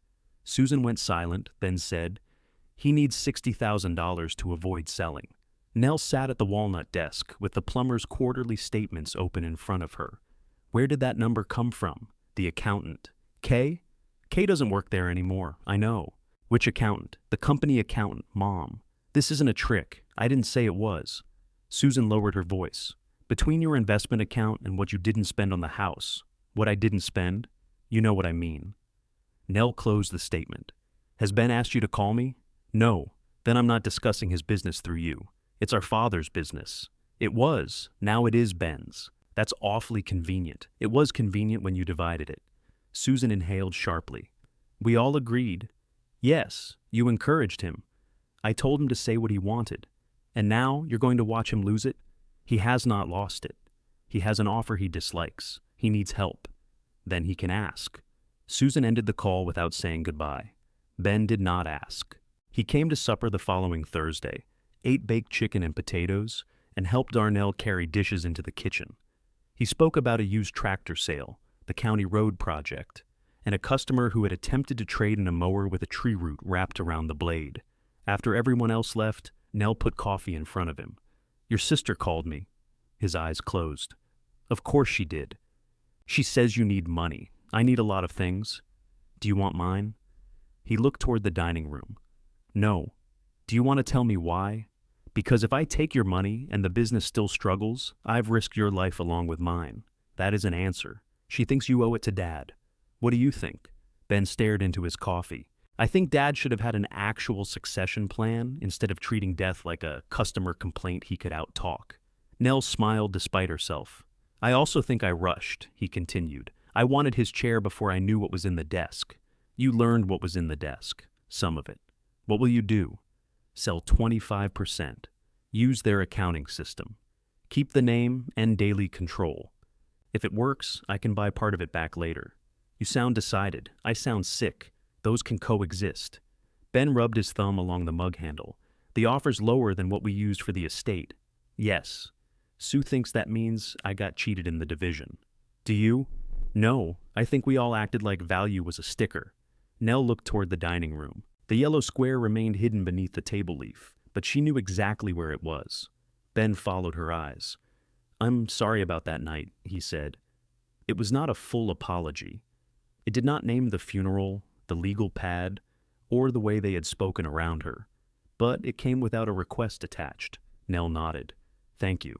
Susan called again the next morning. We need a family meeting. About Ben? About all of it. Then ask Ben whether he wants one. He does. Nell called him. He swore softly, then admitted Susan had persuaded him that the 3 siblings should understand the minority sale before he signed. Why me? Nell asked. You know the business. So did Kay. Mom. Do you want my advice or my money? Advice. Tell Susan that. I have. She hears categories as suggestions. They agreed to meet at the farm Sunday afternoon. Tessa would drive in from Louisville. Susan would bring figures. Ben would bring the dealer's proposal. Nell would provide coffee and nothing stronger until people had finished speaking. On Saturday, Susan delivered the last box from the townhouse. I found it behind the hall closet door, she said. Mostly old papers. Nell opened the box after Susan left. Inside were canceled checks, instruction manuals for appliances no one owned, 3 sympathy cards that had slipped beneath a grocery bag, and the legal pad from the night before Ray's funeral. Dealership was still underlined twice in Ben's handwriting. Beneath it, the page had been divided into 3 columns.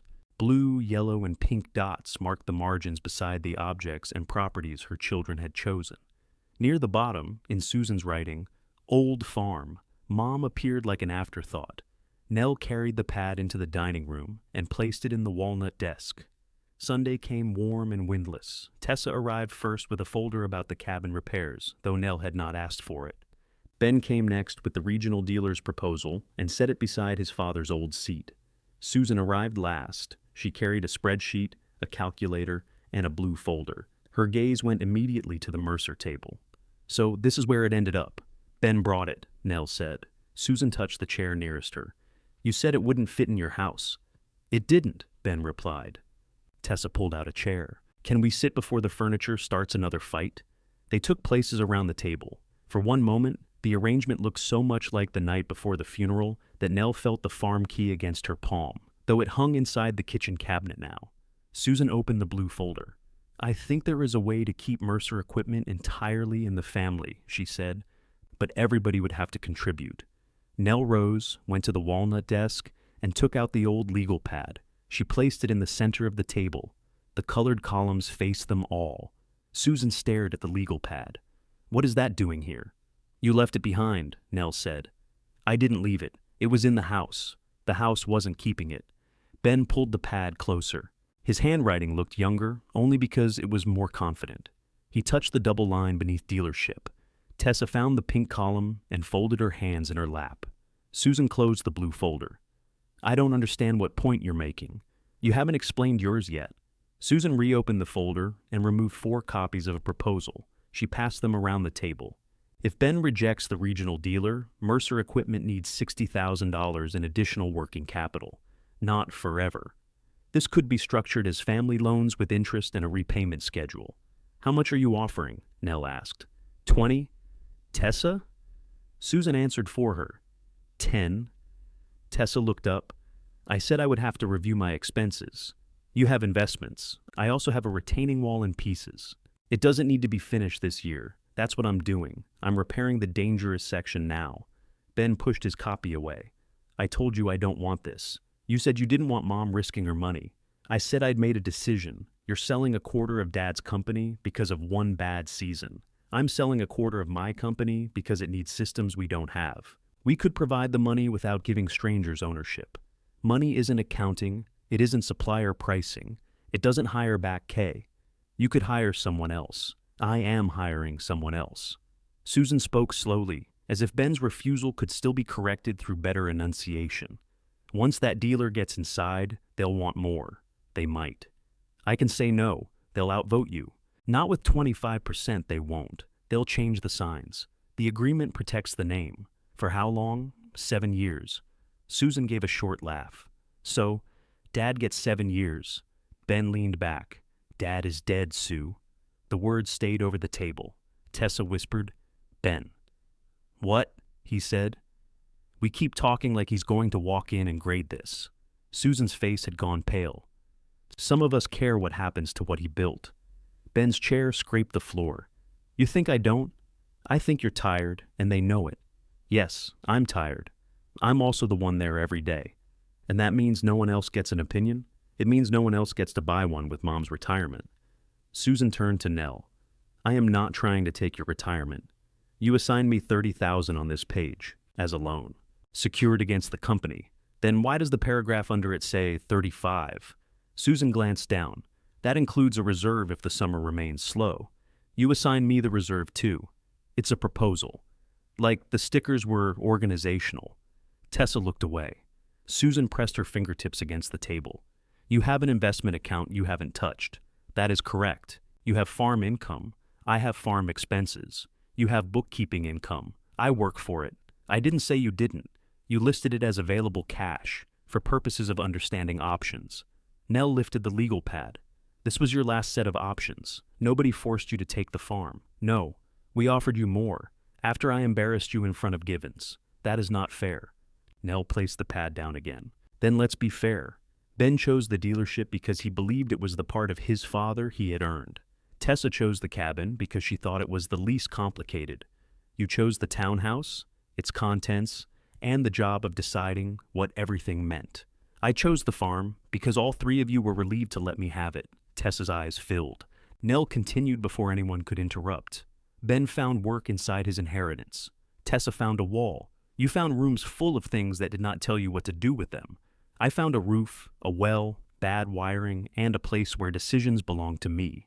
None of us got only what we imagined. Susan's mouth tightened. So, this is punishment. No. You made us take responsibility for our choices, but you refused to help when those choices become difficult. I helped Ben learn the work. He paid me. I helped Tessa find 2 contractors for the retaining wall. She listened. I let you list the townhouse after I was ready. You earned the sale. I waived my commission. That was your decision. Susan looked around the table. Everything with you comes back to that now. Decisions, permission, payment. It's exhausting. It was exhausting when those things belonged only to other people. Ben lowered his eyes. Nell touched the worn edge of the legal pad. You wanted me taken care of. You never asked what I wanted my days to contain. You wanted me safe because safety made me easy to place. Then, when I chose somewhere you didn't approve, every ordinary difficulty became proof I had failed. You fell in a field. Yes. You could have died. Yes. And somehow I'm controlling because that terrifies me? No. You are controlling because terror makes you assign everybody a part and become angry when they speak their own lines. Susan pushed her chair back, but did not stand. Tessa said, "She's right about that. Of course you think so now. I thought staying neutral made me kind. It didn't. It made me comfortable." Susan stared at her younger sister. "You let Mom take the farm too." "I did. You took the cabin. I did that too. Then don't sit there like you've become enlightened because you scrubbed one room and bought a skillet." Tessa flinched, but she did not retreat. "I'm not. I'm trying to do better before somebody has to die for me to notice." The cruelty of the sentence was accidental. That made it worse. Susan stood and walked to the kitchen window. Outside, the garden had begun to go wild around the edges. Paula's onions stood in rows, but the potato vines sprawled where they pleased. "I handled everything," Susan said. "The hospice paperwork, the obituary, the clothes for the funeral, food, calls, Givens, the house. Every person who asked what was happening came to me because no one else would answer." "You did," Nell said. "And all you remember are the stickers." "No, that's all you talk about."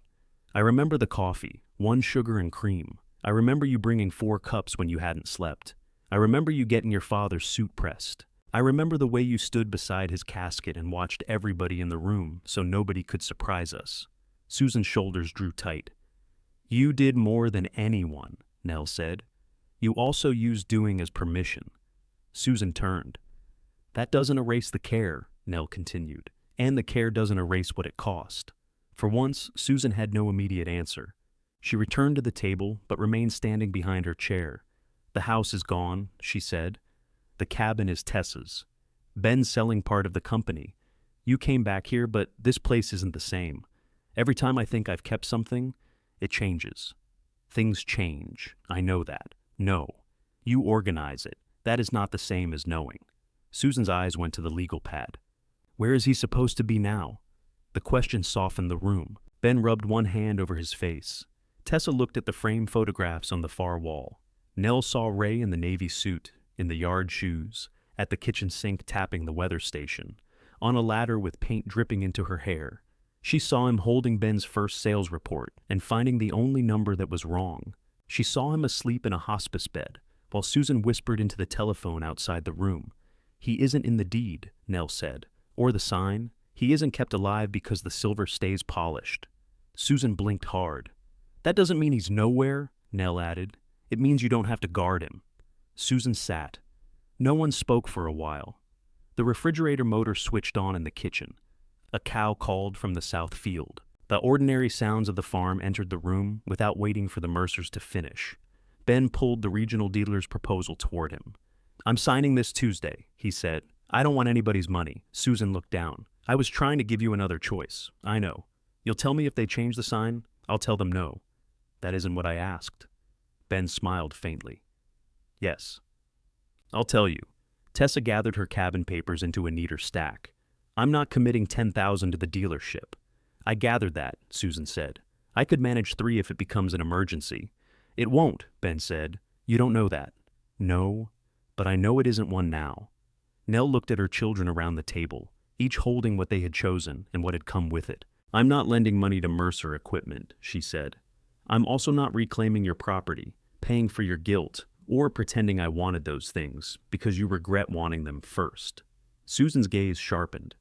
"If you want a relationship with me," Nell continued, "build one that doesn't come with a spreadsheet. Come here because you want to see me. Ask before using the barn.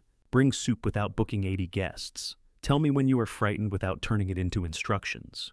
"And if we don't do it your way," Susan asked, "then we will see each other at funerals and closings and call it family." The words hurt Nell as she said them. That was how she knew they were not a performance. Susan closed the blue folder. "You've found plenty of other people to sit at this table." "Yes, so maybe you don't need us." "I didn't say that. You shouldn't have to need people before they matter." "No," Nell said. "You shouldn't." Susan stood, took her folder, and left. The old legal pad remained at the center of the table. Ben stayed long enough to wash the coffee cups. Tessa folded Susan's abandoned copy of the proposal and placed it inside Ben's folder. At the door, Ben asked, "You all right?" "No." He nodded. "Me neither." Signed carefully. "Tuesday." "I will." Tessa hugged Nell without saying anything useful. Nell was grateful. Susan did not call for nearly a month. Ben signed the minority sale. The regional dealer assigned an accountant who irritated him and found 3 ways to reduce inventory costs within 2 weeks. Mercer Equipment kept its name. Ben hired another office employee and gave her authority in writing. He sent Kay a note admitting she had asked for the same thing first. Kay did not return, but she answered him kindly.